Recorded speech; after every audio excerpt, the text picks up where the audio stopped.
Have you ever seen a film that made your heart sigh? Or that made you laugh out loud? Or that made you cry? Some films make you wanna hide under your blanket. Some have a sweaty man turning into an insect. Action, romance, Sigourney Weaver kicking ass, Patrick Swayze teaching baby how to dance. Don't you want to hear your favorite films described with little jokes and anecdotes from a couple silly guys? Robb and Patrick. As they open up the lid and dig their little mitts inside Uncle Doug's bin. Uncle Doug's DVD bin. Welcome to Haley's Uncle Doug's DVD Bin, a production of Haley Bechtel Inc. LLC, all rights reserved, the podcast where we take your favorite movies, give you the facts, tell you the plot, and there might even be a few jokes along the way. I'm your host, Patrick. And I am Rob. And we are here to again? talk. Yes, yeah, I know. It's been a while since you and I have seen each other, and I am glad to see you again. Yep. But it is always a pleasure to sit down at the table and talk through some of our favorite films, and we've got a great winner for us this week.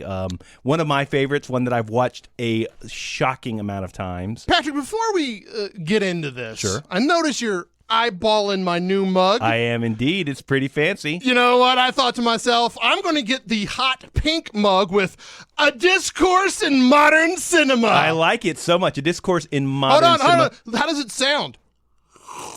Oh, it sounds delicious. That is that boiling hot beer you're I drinking? wish I hadn't have done it that way. I'm trying to sell some product, and boy, does it sting. But I'll tell you what, it keeps that hot beer hot. Yes. It does. And the cold beer, I've got a cold. Now I don't have one of them. Well, that's a bold choice that you went cold beer. Hey, man, look, everybody's got to go their own way. Anyway, go to our website and pick yourself up. We got a lot of new merch. Yep. This is flying off the shelves. A discourse in modern cinema mug. Yep, the hot beer mug for a discourse in modern cinema. All right, you're saying something about this crappy movie. Yeah. So, well, crappy is in the eye of the beholder, I suppose. Yeah. But yes, this is a remarkable sort of a cult classic. I think it would be safe to say it is. In some eyes, so bad it's good. In other eyes, it's so good it's good. I jest about crappy. The movie's a journey. Yeah, it there's is. some ups, there's some downs. There are indeed. Or I should say, there's some ups and there's some Denise Richards. There are indeed. The Denise Richards are. I have started using the term for Denise Richarding it whenever someone does something so vile that I want to pass out because I'm so angry about just everything that they've done. Denise Richards. Patrick, has someone called you clever today? No. Okay, moving on. I wouldn't. Why? Were you going to call me clever? I wasn't. And then you rethought it? Yeah, I did. I would rethink it as well. But no, the movie that we are watching, Denise Richards, you think to yourself, is it going to be a James Bond, her James Bond turn? Will it be her in, what was that other movie? The one about Drop Dead Gorgeous, I think was hers. No, we're going to be watching, this is the only Denise Richards I don't even movies know she was in that other movie. Yeah, I don't think that she was. was. It was one that she kissed Naomi Campbell. You know what? There is one film, Tammy and the T-Rex is another cult classic. I just feel like you're making words up Tammy now. and the T-Rex is an incredible cult classic. But I'm looking through Doug's bin, and I don't. Oh, you know what? Speaking of Doug, I got in today, and I started going through our massive amounts of fan mail. We do have a lot of fan mail. And- have you gotten? Because I've been a little intern bad about Bethany was going through it. And? I was like, oh, great. And then there was a package. She goes, it's a package. It's written out So to you want to and open Patrick, it? right? Yeah. So I opened it up. Well, I started to see who I saw it was from. Oh, who's it from? It just says D, and the postmark is Australia. Oh, Yeah. So Australia. Yeah. So I'm going to open it up now. okay. Is okay? Yeah. All right. I mean, whoa, There's a lot. there's a lot Are of wrapping. this is like twigs or what? Okay. There's a package. Let's open it up. There's a lot of. What is that? It's Is that curly packing? gray hair. Oh my What God. is this? There's a lot of It it. is very curly. Oh It's boy. short? Maybe it's like animal hair. Maybe Yeah. there's some. What is that? Is that packing I material? don't. There's an odor wafting up. I think. Oh yeah. It's. Yep. Whoa. There's a lot going on in there. Jesus. All right. Wait. There's some. We got some twigs, And what is this? I'm It's about like to a- Denise Richards. I see what you did here. Still, no one said you were clever today. There's a rock, a pebble, is a stone. It's shaped like a heart. I think Doug misses us. That's from Big Doug? D? Yeah, it's gotta be. Oh, Big D. Yeah. Oh, you're so much smarter than I am. Of course it's from Doug. Yeah. Oh, man, Doug. So, yeah, we got some animal hair. So he's in Australia. I think. I mean, or maybe he put the postmark on there to throw us off the scent. Classic That's Doug. That's great. That guy, man. Well, Doug, I hope you're doing okay, buddy. You probably Yeah. can't listen to this. He's horrible with technology. Yeah. I mean, awful with it. Yes. But be that as it may, Doug, thanks for sending it in, buddy. Yeah, we do have a ton of fan mail to work our way through. And if we will get back get to to it. you. We will get back to we you. promise we'll get back to you. Yeah. Look, it will take a while. I agree, but we will write, everybody. Yep. If you haven't heard from us, we're getting to your mail. We're getting, we may send a few hot beer mugs out. Our fans we would should. love We should. They that. would love that. And whatever merch we have. But yeah, guys, we really appreciate all your support. Yep. And Haley has really been incredibly supportive of the fans. Haley herself reaches out to some of the fans occasionally, to sort of let them talk to the mind over the mind, as it were. And Miss Bechtel, she's got a mind. She does, man. Yep. She is a bright woman, and she is a harsh woman. I mean, I'm going to be, but she'll be the first to tell you. She'll first tell you, man. She'll be the first to tell you. She will bring that stiletto heel down. But and, her business sense, Yeah. it's just amazing. Yeah, it is amazing. She All right, knows, well, let's she get knows how back to run a this. podcast. Let's get back to Yeah. talking about Starship Troopers. Yeah, Yep. I think we've buried the lead. We haven't talked about it. Well, what yeah, it we're is. talking about Denise Richards. We haven't even mentioned Starship Troopers Yep. is our movie, and this is a classic film, a Verhoeven sort of special. So what do you think was the Verhoeven movie that came out right before Starship Troopers? Verhoeven. Yeah. Being the director. The director. Okay, great. Yep. So he's a Dutch director, Yep. made his bones sort of in Holland for about 15 years, Yep. made a couple of really, very, very, I mean, I'm gonna go out the most on a limb popular here. films in Holland, I think, And are made by Verhoeven. Just say Pippi Longstocking.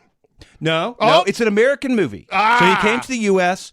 What do you think his first U.S. movie was? His first U.S. Yeah, movie. yeah. Think about Verhoeven movies. Verhoeven. Let me think about all the Verhoeven movies All right, that I know. I'll be back. Let me see. I'm trying to think about what he's saying. Are you familiar with Verhoeven's work? I am familiar with his I'm work. not at all. I'm going to be honest. okay. I'm trying to think about a line from the first American Verhoeven movie.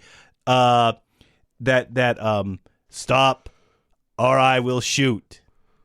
Is that a RoboCop? It is RoboCop. Oh, wow. Yeah. It was RoboCop. like I was in the movie. Yeah, Ed 3000. So, yes, that is the Verhoeven's first sort of movie. Smaller budget than you would Yep. expect with the effects, but it made a great killing. Yep. But he had, and then it was the one with Arnold Schwarzenegger and the three-breasted lady. Oh, that was Total Recall, Total one Recall. of my personal favorites. Exactly. Yep. And then we have the Sharon Stone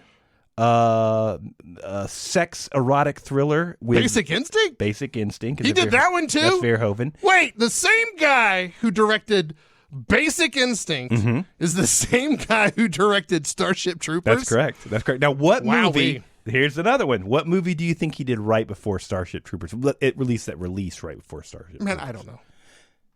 I feel like I'm disappointing you right now. Showgirls. Oh, wait, Showgirls came out before Starship It Troopers? did. In fact, That's a great piece of cinema. there were some concerns with the team that were making Starship Troopers that Verhoeven might lose interest in the project. Which one? Starship Troopers. Because he was all in on He was- Showgirls? Well, Can because you blame him? he had a lot of other things in the work. He had a plan. For example, one of the movies that he wanted to make before this, and maybe in lieu of this, was a movie with nothing but dinosaurs. Okay. And it would be incredibly dramatic and incredibly violent, and it would be about the life of dinosaurs, and not animated, like live action dinosaurs Do they killing talk? each other. No, they No. would not. So the whole thing was just dinosaurs Imagine killing like each other. Primal, you know, Okay. but like that as a live action. That was one thing he was sort of interested. But because Showgirls did so poorly, and it did poorly, it was an absolute stinker. Yeah. Because it did so poorly, they were like, he's got to make this movie because he didn't have a lot of options at that point. People were kind of like, we might want to put him in director jail. And so that ensured that Starship Troopers was going to get made with him and the team. And a lot of the people that did, you can feel it kind of in the bones of it. If you think about it, the same cinematographer and effects coordinator were on RoboCop and Starship Troopers, and you can kind of feel they have the same sort of. Definitely, the RoboCop Starship Troopers has the same feel. Yeah, like they got the commercials. I'll buy that for $1 kind of thing is sort of seen in Starship Troopers. That sort of vignettes. So, anyways, that's a little bit about Verhoeven. Okay. And it is also a few of the other kind of players in this was released in '94.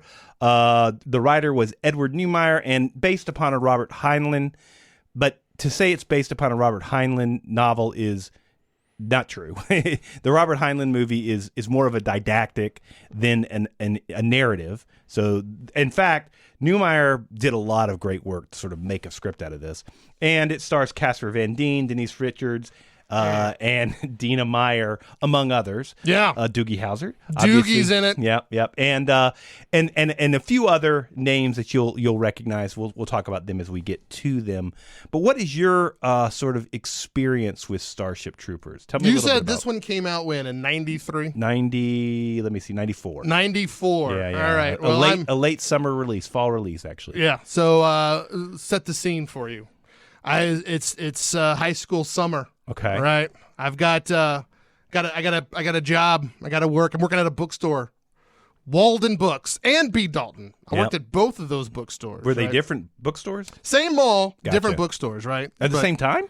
Yeah. Well, it was like part-time job both times. Got it. Right. So I got some extra cash. You know. By the way, I'm all in on books. I like to read, as you could tell. I'm very well read. No, you are. Adroit is what I would say. Yep, The first, I would use that word, First too. word I would think of when I see you is adroit. Google, what's a droid? I'll get Bethany to let me know what that means. And so I had some cash. I was flush with cash. I had some disposable income, as the kids say. And so I liked to go with my friend Pretzel, different character altogether, but Pretzel and we would go to the movies, and I believe this was one of the ones that I saw in the theater. I might have seen this in the theater too, Yeah. but I have seen this movie a lot. I was a freshman in college when this came out, and God, you're old. I am old. Yeah. But regardless, I remember sort of, I was a theater major, so I was much more into like dramatic critique. But I liked my cotton candy as well. And I think I might have seen this because we saw movies like back in the 90s, you watched movies in movie theaters all the time. If you were to ask me what I gleaned from this movie, there's two things that I remember from this movie. Sure. First one, I'm doing my part. Yep. Man, I said that all the time. Yep. Like, I'm doing my part. People are like, okay, Rob, that's great. That's enough. Yeah, right. Good bit. And the co-ed shower scene. Yeah, the co-ed shower scene obviously is memorable for a lot of reasons. And this movie did not do well. It was a certified flop.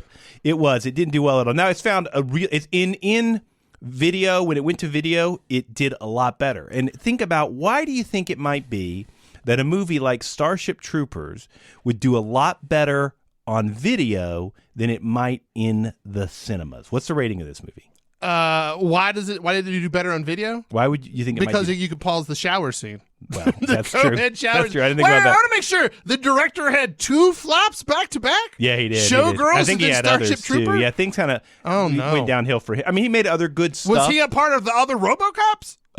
He was involved, but no, I don't think he directed any of them. Man. But regardless, I have to look at his filmography. But regardless, I think because this is so targeted towards teen boys love this. Focus loved testing, it. But it's R-rated. And so there's a lot of sort of thinking that there were a few other films that were, at the time, they think a lot of the people bought tickets for movie A and went to see this. Yeah. And then it did really well on video because, The video store doesn't like. No, they don't care. They don't care. You get Have R-rated. fun I with got it. R-rated movies all the time. Just clean off it and rewind. Yeah, You're good. exactly. Yep. Clean and rewind. Yep. That's my philosophy to this day. To this day, Indeed, like we'll be indeed. out, and he's like, "You got to clean and rewind," Yep, and I'm yep. like, "Classic Patrick." Yeah. So, anyways, but it has found a second life. It actually got a HD release in 2025, a re-release. And I know that very well because I reviewed in the reviews. The vast majority of the reviews are about the HD quality of the HD and the effects. In I HD. feel like, and maybe I read a thing, is that the only real change, other than cleaning it up a bit, was Right. they added 4 seconds onto a decapitation scene. Oh, that interesting. When it initially dropped, they had to cut it because it would have been a NC-17. NC-17, so they Yeah. had to cut out 4 seconds of one. Well, he had to do that. I think he's had issues with the MPAA in all of his films up to this time. RoboCop, they had to cut like 9 minutes out of RoboCop. No. They added them back in subsequent showings, but like the shooting of, remember the shooting scene that's Yeah. so dramatic and like that was times 10 apparently in the original. But they did do a lot of edits on this movie in order to get it down to that rating, but they were all the violence. The interesting thing is none of the nudity was problematic for the MPAA. It was just the violence. That's sort of the way it is with Right. the MPAA. What's interesting is that they still had decapitation, but they just took off 4 seconds. It must have been it was a gusher. That's still gone. Yeah. But it's less gone than it was before. Well, that is my experience as well. And you know what it makes me think of is when I see this movie, it kind of gets me in a nostalgic space, you know. And so I thought it might make sense for us to have a nostalgia moment of Zen, a nostalgia moment of meditation, a Bechtel Inc. LLC meditation moment. Oh. And so let's think for a second back, and I want you guys all to just kind of close your eyes for a second if you can. Okay. And I want- am hesitant closing my eyes around you. Yeah. Since, you know. Okay. No, I understand, and you probably shouldn't. I'm going to be upfront with you. Okay. I think it's probably a bad idea, but regardless, our listeners, close your eyes. Yeah. Just relax. Wait, unless you're driving. Yeah, unless you're driving, pull over, pull over. pull over, because you don't want to miss this. Okay. Unless you're on the interstate, go to a safe space. And yes, be safe. Yeah. Please be safe. So I want you to close your eyes, and you're imagining you're walking down through, you know, a ridge line. A ridge line. A ridge line. I know my voice is supposed to be light, but I'm concerned where you're There are taking rocks. us. There are rocks around you, and It's stranger danger. it's just an open expanse. Oh boy. And the sun is warm upon your face. Oh, it is warm. You can feel the warmth. It's washing over you, I'm starting to get a little moist. and you start to walk, and you can hear your footsteps. Exactly. Okay. Exactly. Why don't you do that? That's good. That's good. Keep a nice little pace. There you go. Oh, I stepped over something. Yeah, that's all right. That's all right. okay. That's all right. It's okay. And you're walking, and you feel the space around you in the air, It's a lot of space. and you see the stones and the rocks and Yeah. the sky, Hey, Patrick, and suddenly did you leave your stove on? I did leave my Oh, stove on. okay. No, suddenly Uh-huh. a giant insect, a massive Whoa! insect. I mean, it is there, and it is running at you. It's got its talons coming for you. But you know what? It comes to you, and it's like, hey, What? man, I don't want to fight. It seemed aggressive running up on me. It did. Well, that's the way they walk. They can't walk any other way. Not like a speciesist. Yeah, I know. You should feel like a speciesist. That's the point of this meditation. Okay. And he's like, hey, man, He remember talks? me? Oh, yeah, he talks to you. Oh, In nice. your mind. Oh. Remember me? Wait, is he reading my thoughts? Yeah, he says, I was bug number 47 in the scene at the base, and I did my best to Yeah. make the best performance for you. Mm. And so remember me. Mhm. When you think about this movie, remember all the work that I put in. Really so is. remember, every time you watch Hey, this movie, you know, this is a lot about the bug, right? Right, I mean, there's a lot of other people. There's a lot of cooks making this Sure, this this- recipe, and this bug is like, just take a moment. There's a lot of bugs, but I did my part. I Yeah, did my part. I see it. I see what you did. Yeah, I did. So anyways, that is your moment of meditation to think about when you think about movies like this. Every bug that's in that movie Yeah. was working their hardest Hard for you. to make the best movie that they could. Whew. So That was a journey. That is our moment. Much like this movie. Much like this movie. So we have we're also got our branded, and I should probably. Oh, are you getting ready to transition to the 6 Degrees of Haley's DVD programming? I am. A production of Haley Bechtel's LLC? Indeed, God, I am. That is just catchy. I know it is. Like it just rolls off the tongue. Yeah. Indeed. Sort of like a discourse in modern cinema. Indeed. It does. It makes you feel good. Yeah. It makes you feel warm. Mm-hmm. Yeah, so let's talk a little bit about our 6 degrees. So I got a couple of them, but they're both a long walk. It's only a couple, but it's a long walk for both, so I figured that Isn't you'd it be gratified. 6 degrees, so it should be within 6 steps? Sure, it should be. Okay. It might not be. Some of these are harder to make work than others. Sure. So let's the first one is Sir, Yes, Sir. All right. Okay. I tried to stay with movies, but this one I had to give something. So Clancy Brown plays Sergeant Zim. Oh, Sergeant The Zim. drill. Yeah. We're going to meet him, talk about him. Yep. You know who else Clancy Brown plays? Who else? Mr. Krabs in SpongeBob SquarePants. Okay. In the SpongeBob SquarePants. Yeah, He I is got Mr. Krabs. You know who? So that's SpongeBob. Yep. You know who else is in SpongeBob SquarePants? Who? Ernest Borgnine. Okay. That's he Mermaid plays Man. the merman. Mermaid Yeah. Man. Yep. Early episodes. Right. And so he plays Rago in the Poseidon Adventure. Yeah, he Probably does. his best work, Yeah. right? Wow. Who else is in the Poseidon Adventure? Who else is a famous person whose performance really stands out? Woman. Right. If you think of Poseidon Adventure, you think of women. Who do you think of? It's I don't remember. Shelley Winters. I was That's going to her say name. Shelley Yep. Winters. Shelley Winters is Yep. famous for that. That and I think the Inferno one, the Towering Inferno. Yep. Shelley Winters. I can see her face now. She was Belle Rosen in that. Yep. Well, she was also the mother in the Yeah. original Lolita, Charlotte Hayes in Lolita. Yeah. With When was that? When did that movie come out? That Patrick? was in the that was a while ago. Not the Jeremy Irons one. Okay. This is the James Mason one because that's my other connection. James Mason plays Humpert. Probably like 70, maybe 72. Sure. 73. So the newest thing that's in this, yes sir, is SpongeBob SquarePants. It is. Okay, keep going. Well, once you go back in time, when Yeah. you pull in an Ernest Borgnine, you're going to take a deep dive. Yep. So James Mason, Humpert. So Ed Cochran, he played Ed Cochran, Yeah. who was one of the guys in The Verdict. The Verdict is a film Paul Newman. So Okay. we're moving up in time again. Kind of. He played Frank Galvin in that. I like how Paul Newman is your moving up in time. No, I know. Well, we don't end too close in time. Then he plays Reinhardt in a movie known as WUSA. It was a smaller independent film he made, and I'm not judging here, but I feel like we're at 17 degrees. yeah, we're at a lot. We're at a lot. Okay. And Uh-huh. the final degree is an extra in one of his first roles was in WUSA. That is Lou Gossett Jr. Okay. And he was an uncredited act, and he is the drill sergeant in An Officer and a Gentleman. Oh. So, Sir, Yes, Sir, we Yep. connect the drill sergeant from this movie, the incomparable Clancy Brown, to Lou Gossett Jr.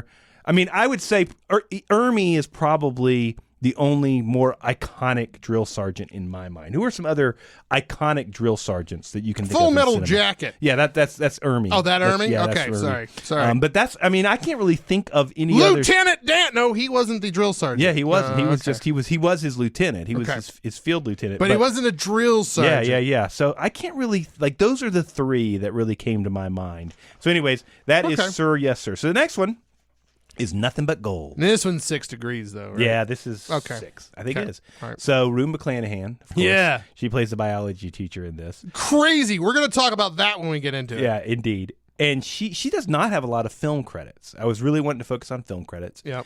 But her I'm going way back in time again. Her film credit is a movie called They Might Be Giants. She played Daisy Playfair. This is a 1957 maybe Oh, thing. okay. But I mean, when you're dealing with Rue McClanahan, you're Right. going to have to go back in time. Yeah. George C. Scott Okay. is in that with her. She's her husband, Justin Playfair. He is Patton in Patton. Then we get to Carl Malden, who is Omar Bradley in Patton. He was also Arthur Kirk in Nuts. That's a Barbra Streisand film, one of her her kind of dramatic pieces. Yeah. She is in that film with Richard Dreyfuss, Yeah. who plays Aaron Levinsky. He is in The Crew as Bobby Bartolomeo, which is the narrator of that. It was a bit of a mob movie, a comedy. Carrie Ann Moss in an early role in that as Detective Olivia Neal. Mm-hmm. She's also in Fireflies in the Garden. She plays hoping you were going to say Matrix. Kelly Hansen.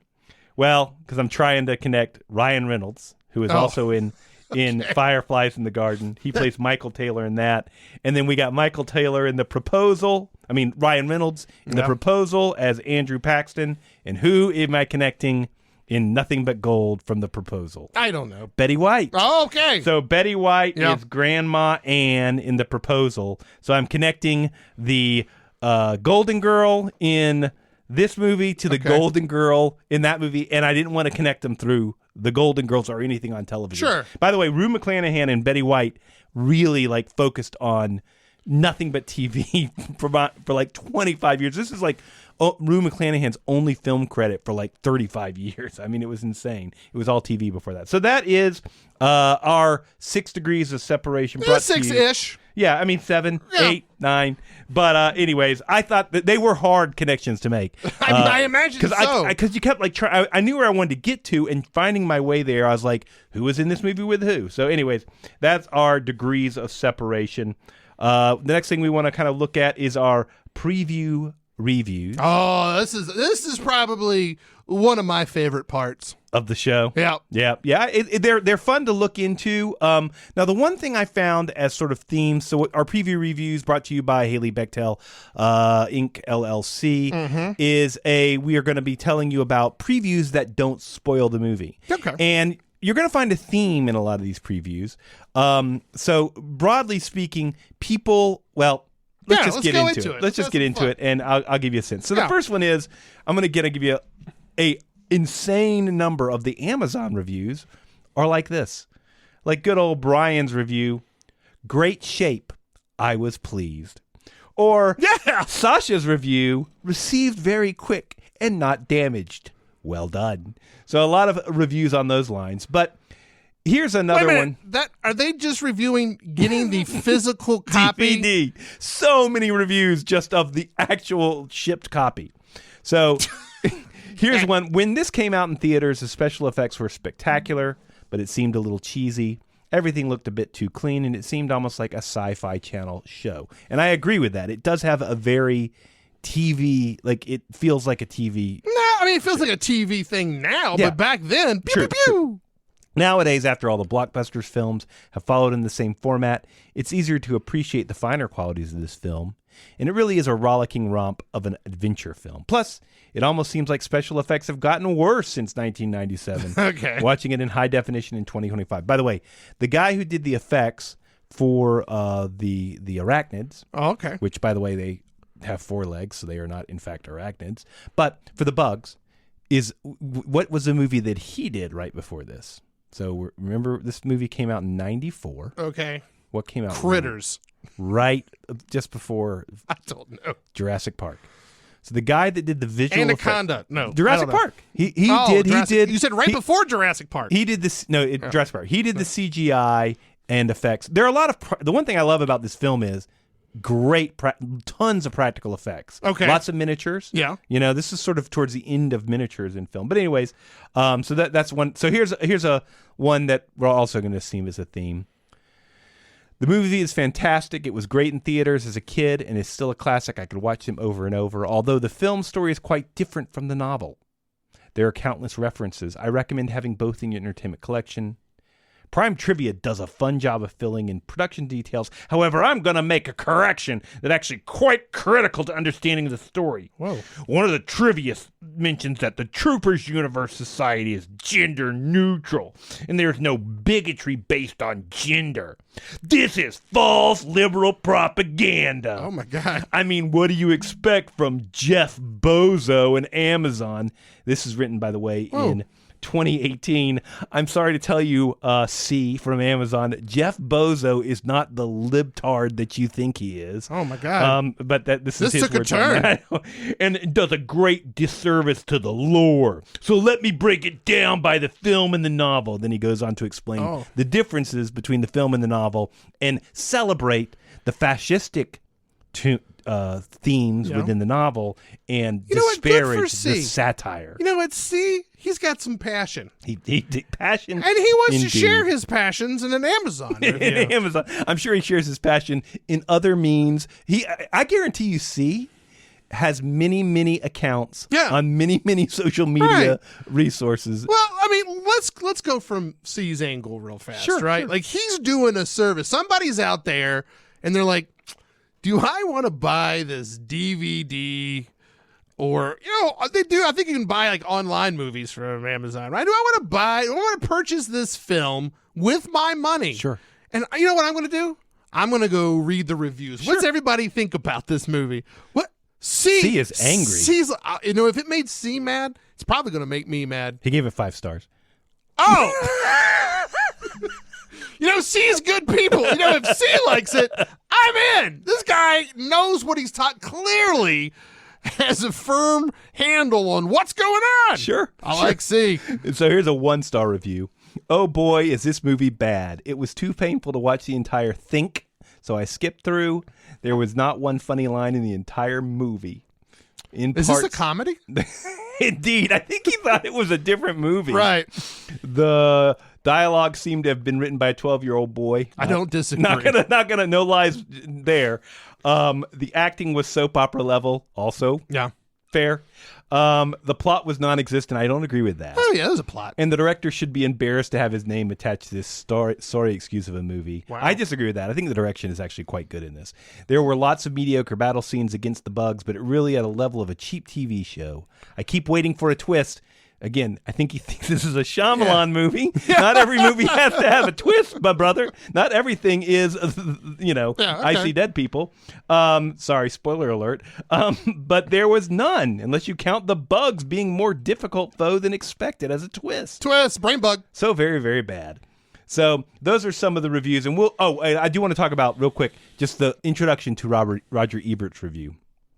I liked it. All right. Starship Troopers is the most violent kiddie movie ever made, and I think that is a great way to describe this. No, that's great. I love it. I call it a kiddie movie not to be insulting, but to be accurate. Its action, characters, and values are pitched at 11-year-old science fiction fans. True. That makes it true to its source. It's based on a novel for juveniles by Robert Heinlein. I read it to the points of memorization when I was in grade school. I have improved some then, but the story has not. So, and I think that's a fair sort of. So the one thing I will say, sort of, before we get into the TikTok of this, is this is based on a Robert Heinlein novel. Had you read the novel? Do you remember? Novella more like? No, I don't even read. That's true. I worked at bookstores, but I didn't read. I know, but I thought we were okay. That's fine. We can let people know. So listen, guys. Rob does not read. He watches movies. I feel like this is getting too personal. No, all right. We'll just leave it at that. Okay. Like for example, we're going to talk about the credits, the title card in a minute, and Rob. I mean, he'll talk about it. He'll act like he knows what he's talking about. Characters but he just there. knows. Right. He just knows its shapes. Yeah. But anyway, there's angles and circles. Sure. So Rob doesn't read, but I do read to Rob sometimes. Yeah. It's one of our nighttime Got rituals. such a gentle voice. Sometimes I like to just lay my head down on my pillow with that pillowcase that says "A Discourse in Modern Cinema," which you can pick up on our merch store. We just pop that baby on. Yeah, nice. And that, by the way, it comes in cotton. Yep. Satin and the bamboo one that is cool on both sides. Oh, you flip it over and it's cool. And you're like, yeah. You don't even have to flip it over. You know what the other side says? What? A Discourse in Modern Cinema. I knew that because someone told me that's what it said. Yep. So yeah. So yes, those are incredible. And you know what? You do not have to use them for pillows. You can put things in them. Yep. You can use them as tote bags. Sometimes when the bamboo splinters, I like using that like as a toothpick. Yep. You do the same thing? I do. Yeah, pick that up on our merch store. Yep. Comes in 3 different colors. Yep. All of them are gray. Yeah, all of them are gray. It's various grays. Sure, but that's good for a pillow. Yeah. Because you don't have to wash it as often. Yeah. Spoilers. Wait, you don't wash your pillowcases? No. Oh, God, I sleep at your house sometimes. No, I know you do. But I won't do it. I won't do it. I won't do it. My face just itches now. I think it's too hoi polloi. It's too fancy. Like to wash your pillowcases? That's for the fancy folk. I like to be a man the of the bamboo, people. you could just wipe it down. I like to be a man of the people. Man of the people. Do you at least wipe down the bamboo Sure. pillowcase? I wipe them. I keep them clean. My request is when I come over, you wash your pillowcases because you wash your sheets, right? Yeah. I mean, right? Yeah. I don't like it. Yeah. You know what? I don't need to stay at your house anymore. So anyways, I wash them. I don't launder them. So there's a difference. Shh, spray around. What's that? I just spray them off. What are you spraying? Just spray them off in the front yard. You take all of your linens. Spray them off in the Put front them in yard. the front yard. Just spray them down. Spray them off. Yep, in a big old pile. I don't. It's fine. You do you, buddy. Hey man, it works. Yeah. It works as in no one stays at your house?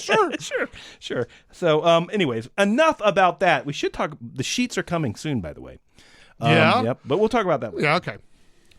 So, anyways, let's get into it. Robert Heinlein wrote this novel, and it is not. There's no narrative, hardly any. It's all told from the point of view of one military guy, kind of space marine, as you will, and he kind of created the notion of the space marine, like that we now see in Warhammer. Like the first sort of manifestation of a space marine came from right there. Huh? Kind of came from this, and others were kind of in that area, but he really this is the first sort of that I'm aware of.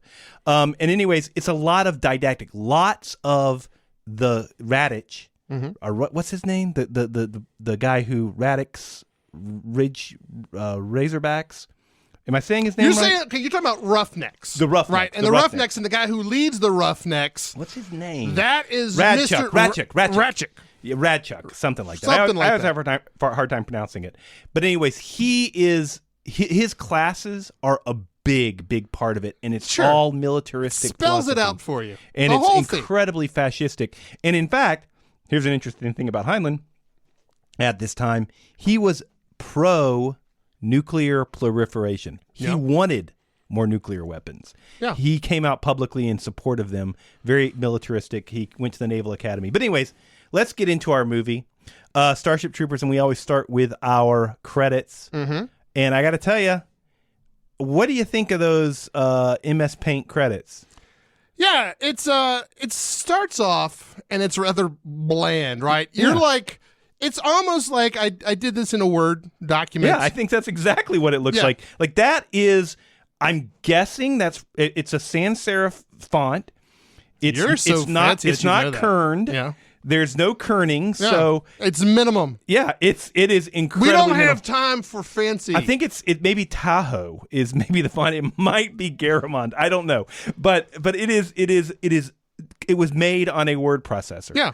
All the money went to the bugs. Which is crazy because the poster and the DVD cover for this has got that Starship Troopers. Yeah. Like, it's very dramatic. But then you get to this and you're like, hey, our money went elsewhere. I mean, I'm giving it a 1. That's generous. It's dramatic, but I mean, it's dramatic. That's you projecting into that title card. That's true. Right? I look at it, I just see words. I don't even know what it says. You just see bup. Yep.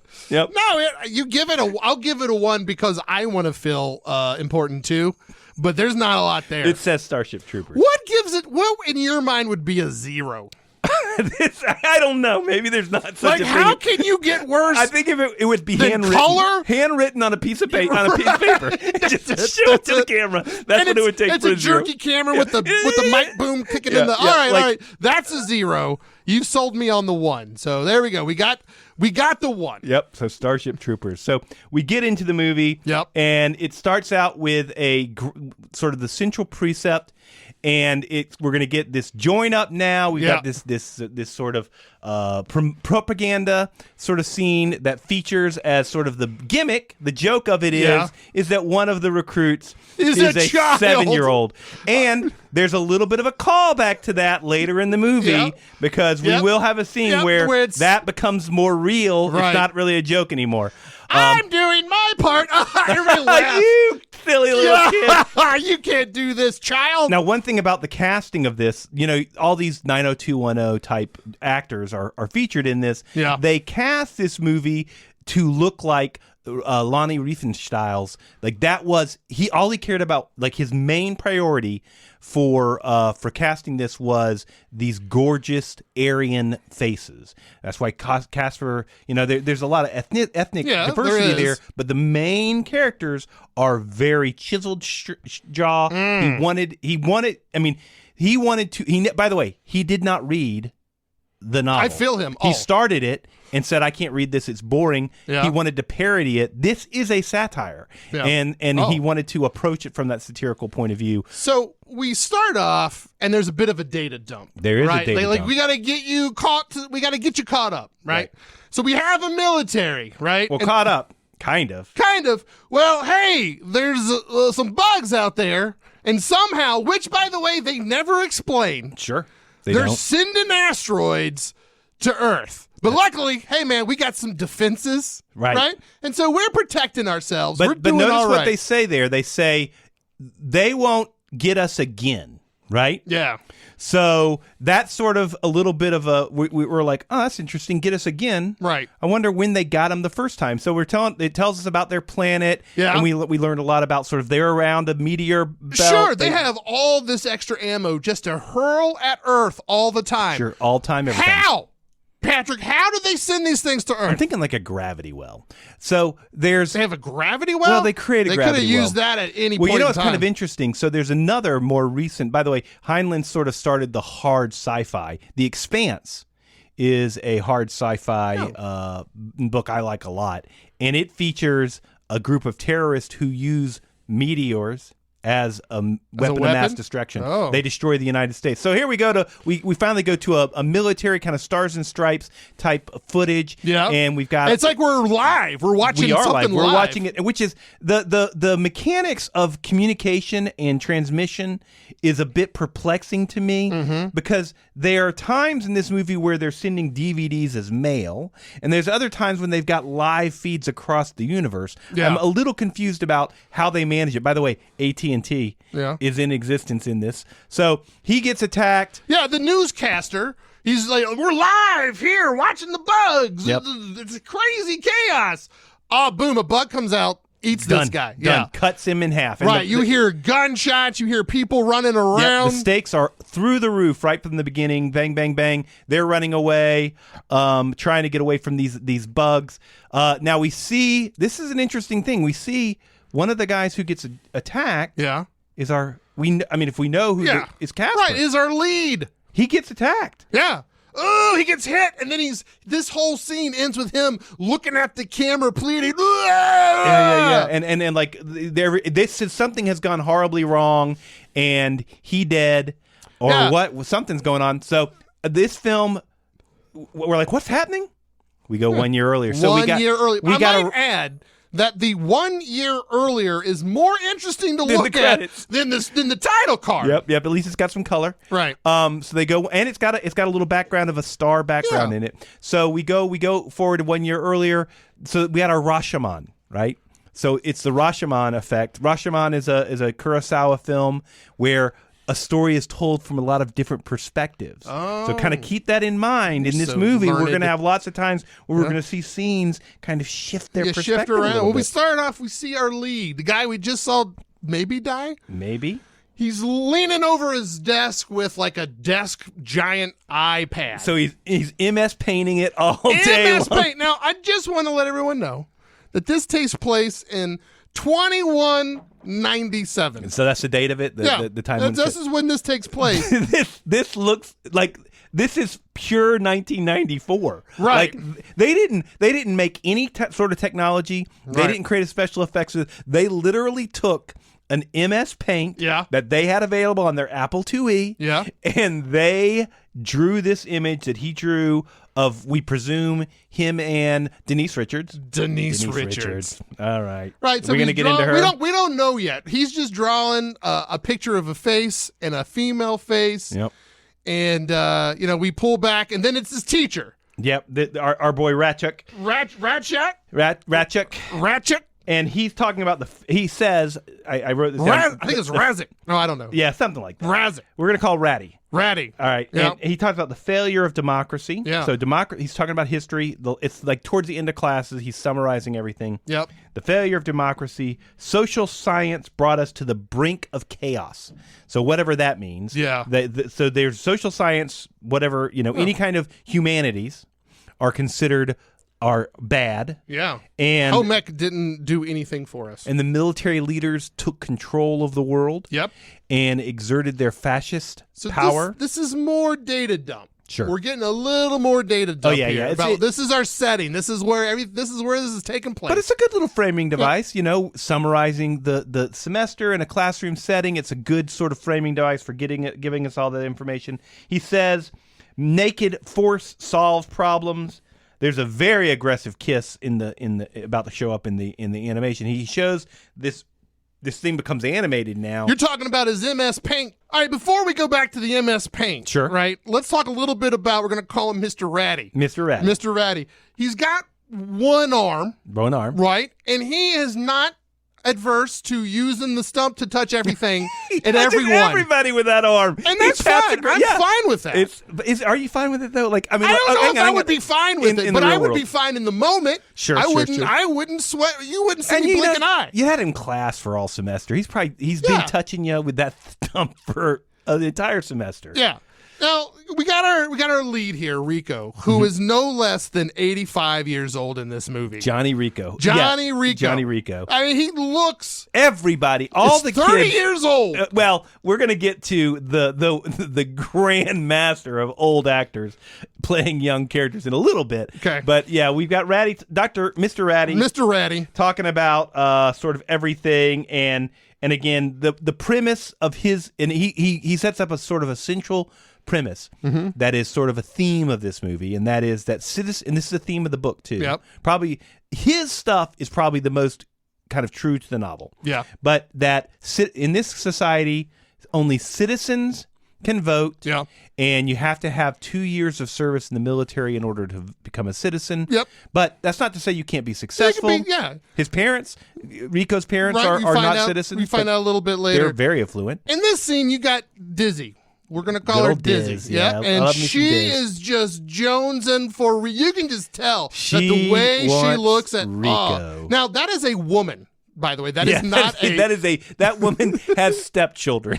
Right. She is not a high school.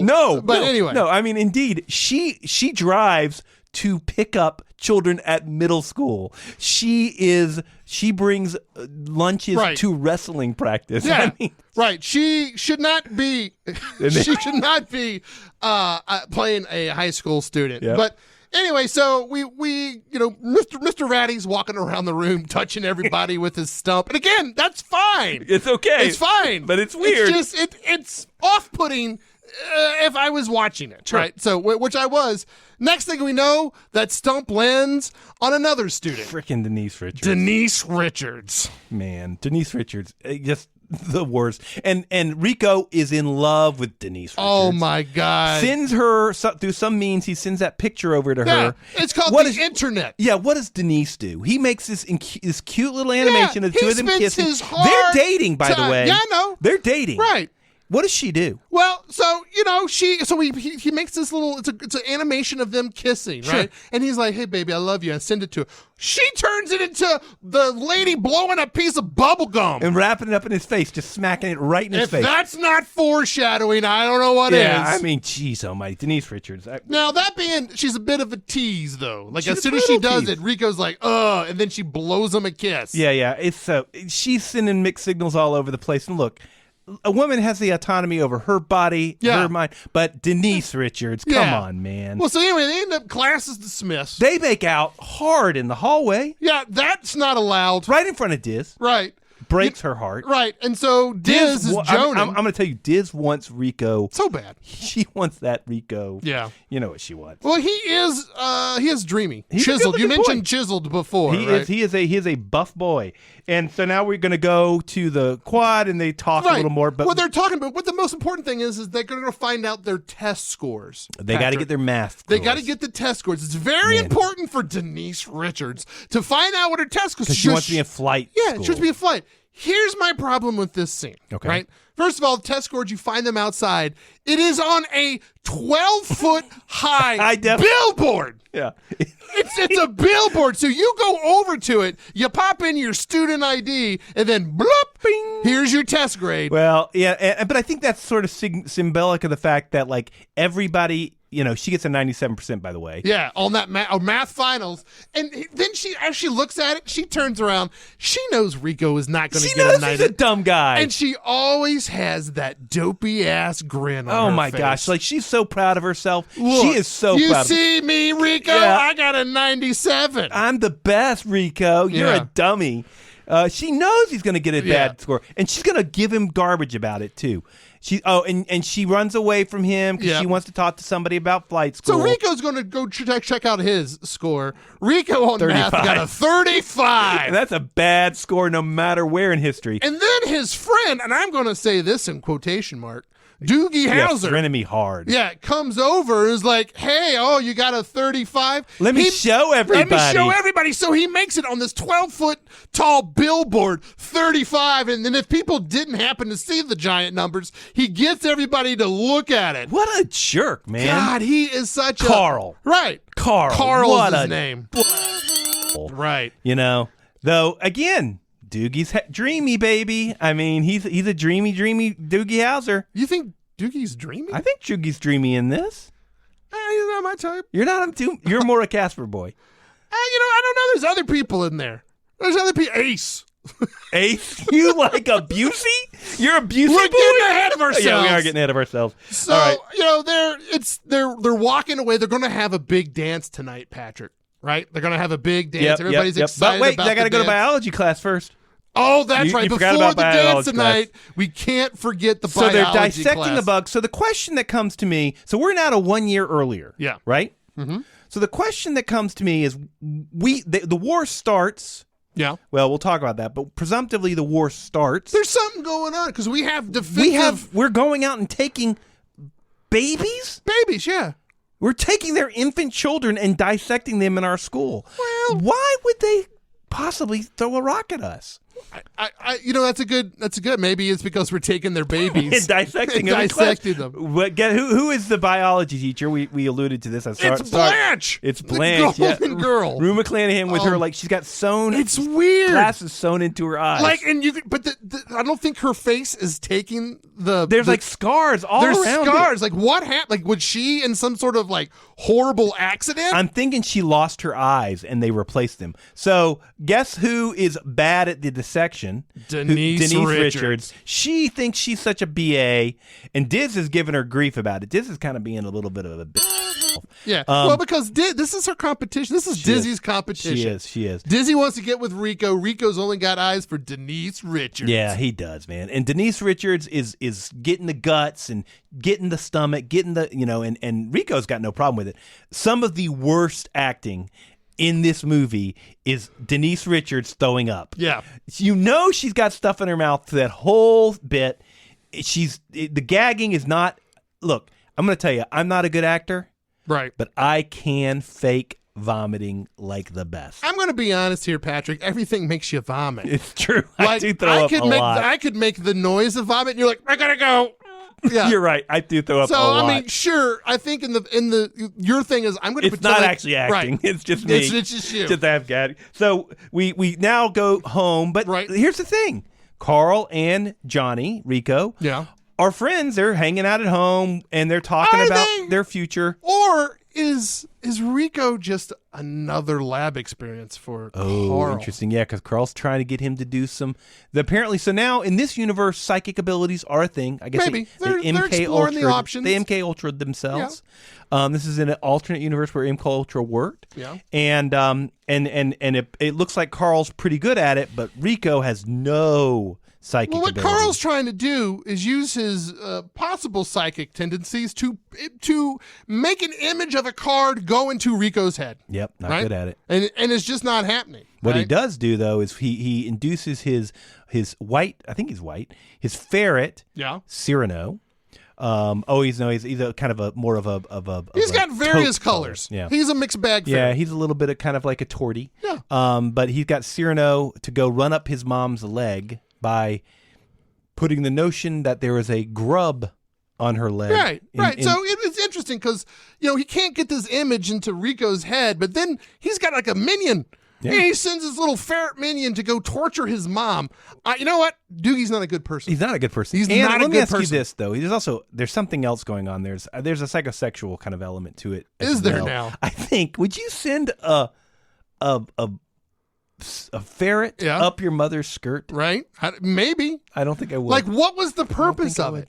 I don't think. Like, I would. he was just showing off. Like, so he was trying to get this image into Rico's brain, and it But he didn't did it. work. He put it so in the- then he wants to show off. He's like, well, look what I can do with this ferret for no reason. Yep.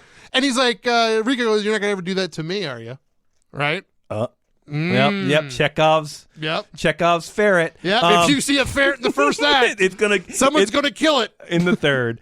And he is, Now we go to this football game.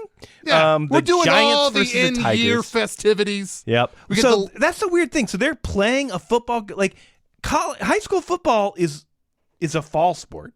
First of all, they're not in the fall. Hey, maybe. They're in Argentina. They're in Buenos Aires. Buenos Aires. So in Buenos Aires, right? That's where all the fascists are. That's where all the Nazis went. So there's a little bit of sort of symbolism there, Right. I think.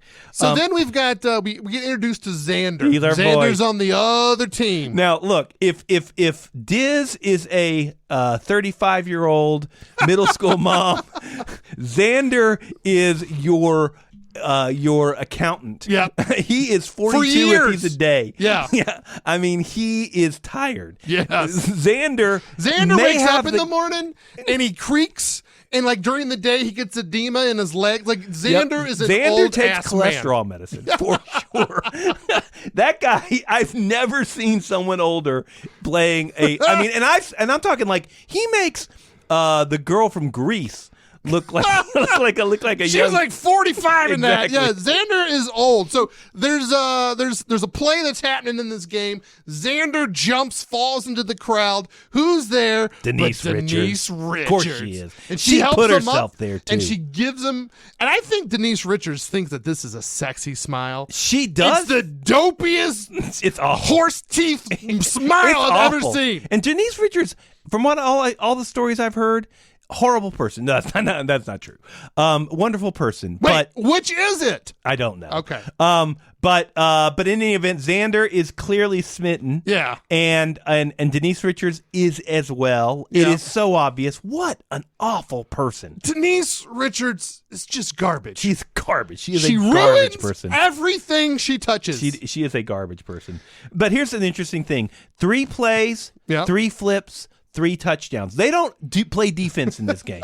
It is all offense. It is insane how they score every single play. And one of the things that that happens here is that Rico obviously gets the better of Xander. Yeah. He scores the final touchdown, wins the game, and And here's an interesting little bit. This is just more what a garbage person Denise Richards is. go for it.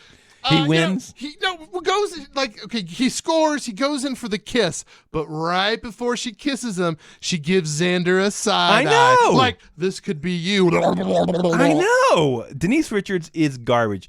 Now they go home. We get to meet parents. Rico's parents. They're affluent. They're clearly, well off. They want him. He's going to go to Harvard. Yep. Or somewhere. No, I think they say Harvard. Okay. I think I specifically say Harvard. And then, but before he's going to Harvard. Okay. But he's going to go to the Outer Rings. Oh, and he's that's gonna a present. Zegama Beach. They try to bribe him, right? He's Right. like, well, I'm thinking about joining up because I want to be a citizen. No. Go to Zegama Beach. He wants to join up for Denise Richards. She Why? ruins everything. Why would you join up for Denise Richards? I know, because she got those sexy eyebrows and curves. She's got eyebrows for days. And I mean, look, Denise Richards has got a great figure for All right, sure. sure. But she's garbage person. garbage So person. the parents go, hey, you know what?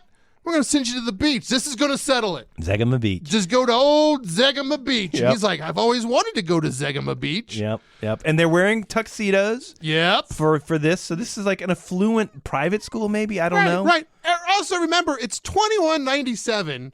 I just feel like fashion might have evolved Advanced a little bit. A little bit in 3 centuries. Yeah, Right? Like, I it's agree. just like I agree. it's the. Though I got to say, Dad's look is nice. I mean, I could go for that, a nice, crew neck with Yep. a nice little So shirt. we get to the dance and we see Dizzy. Dizzy, she for She a is a 45-year-old woman. She is a picture of. Oh, look, for me, Yeah. a 53-year-old guy, Right. She's right up my alley. She's looking very great. She's looking hot, right? She does. And She you looks see great. her. She's looking around. You know she's looking for For Rico. Rico. Looking for Rico. Where's Rico? Right? And then he shows up, but he's got old Denise Richards on his arm. I got to tell you, Denise Richards is wearing a janky ass looking dress, and Diz looks good. She's Yeah. got a nice, but now Denise is a little too hungry. She is what the kids might have called 10 years ago, Yeah. and 30 years after this movie, Right. thirsty. Yeah. Okay. She's pretty thirsty. So now Dizzy, they got a dance going on, Sure right? they do. She got a dance with Rico, and she's throwing down some like good lines. Like she's like, Rico, why have we never gotten together? Yeah, And Rico's like, hey man, I'm into Denise Richards. So what do you think? Do you think that there's do you think people are into polyamory in this culture? Do you think that everything we've seen is coupled. So I'm guessing probably not. It's probably a fascist society, so that's probably very conservative Sure. as far as sexual politics are concerned. Yeah, I don't see any fluidity. Yeah. Because I was just trying to wonder if, like, maybe that because she's definitely making a play. She wants to get with him. I mean, this is not a little girl's crush. Yeah. Now, and then after Carl. after Rico lives, Carl creepily like saunters over, hey Dizzy, and they're friends. They do a little dance. But it's like I would keep my hand on my drinks when Carl's in the room. God, he's so weird. You know what? He's almost as bad as Denise Richards. He's almost as bad as Denise Richards. But the one thing, Diz is going to be a pro ball player. Oh. Remember that. She has two people, Rio and someone else, are going to make her a pro ball player. Okay. What does she do? I don't know. We'll find out. We will find out. We will find out. So Rico sees old Mr. Ratty, and they have a conversation, and he was all like, hey, I'm going to join up. Maybe. Yeah, we asked for advice, and he goes, hey, man. What does Mr. Ratty say? He says, one of the best things that we got in life is to make your own choices. Use that So freedom. Leave me alone, kid. Yep. I mean, that's not what he said. Yeah, but Ratty's going to go get him some Strange for sure. I can feel it. He was that when he interrupted him. That was a guy that was definitely about to leave chaperoning or go somewhere else. Right. And he did not want to be disturbed by that child. So we go through the dance. And everything then goes forward. Denise Richards leans over into they're going to Rico's get ear. it. Because he mentions to her that he might join the service. What does he get as his cookie?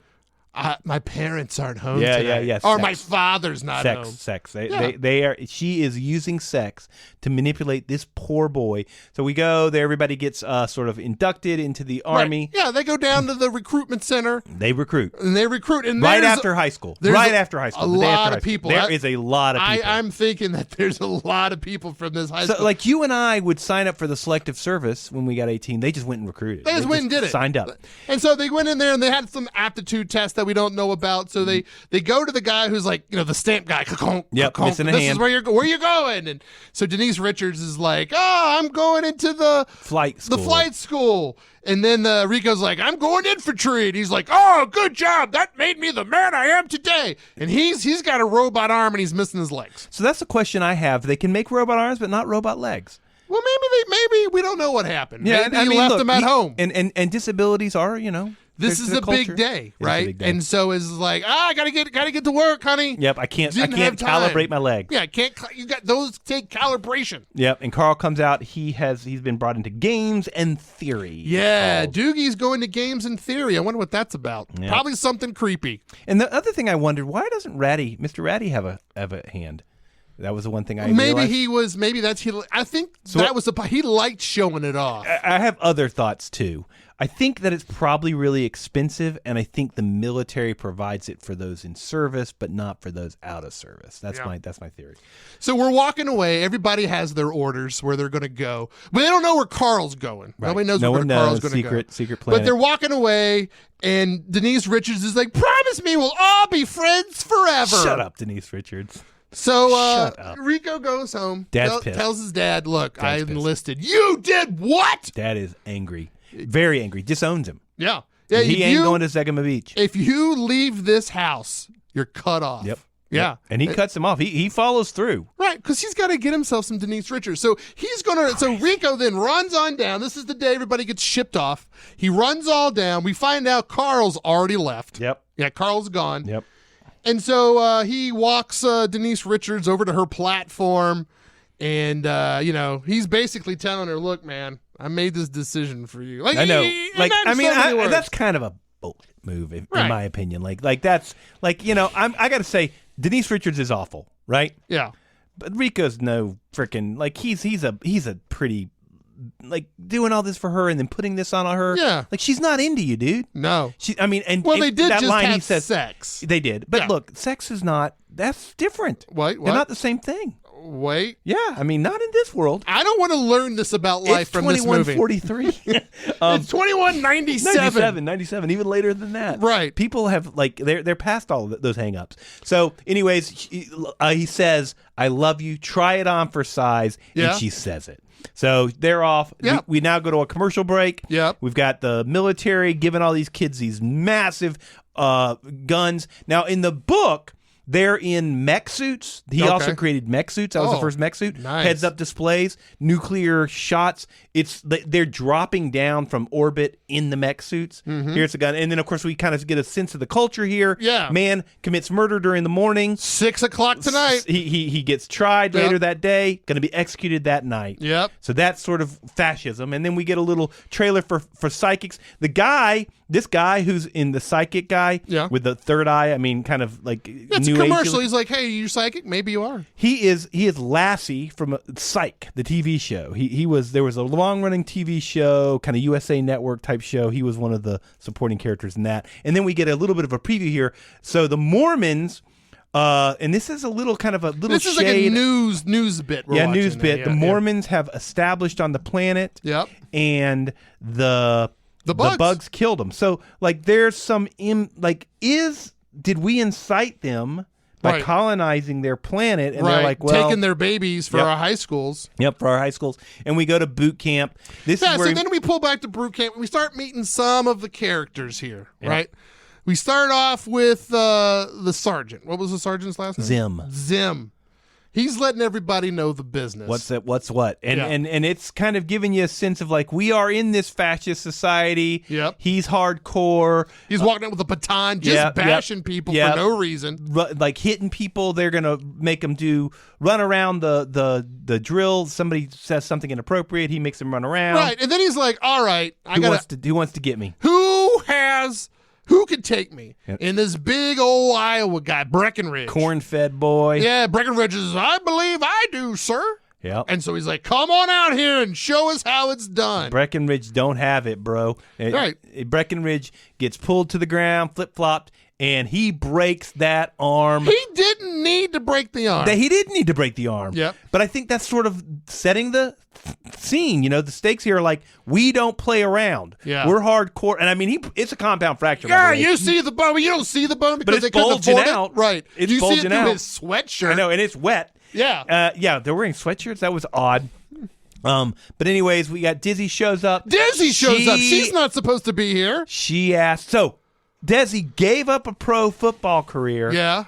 to come be at basic training with her boy. With Rico. Now, we're all She making fun of wants that Rico Rico about D. just being a puppy dog. Moo, I want some Denise Richards. Dizzy's doing the same thing. Dizzy does it and does it and does it and does it.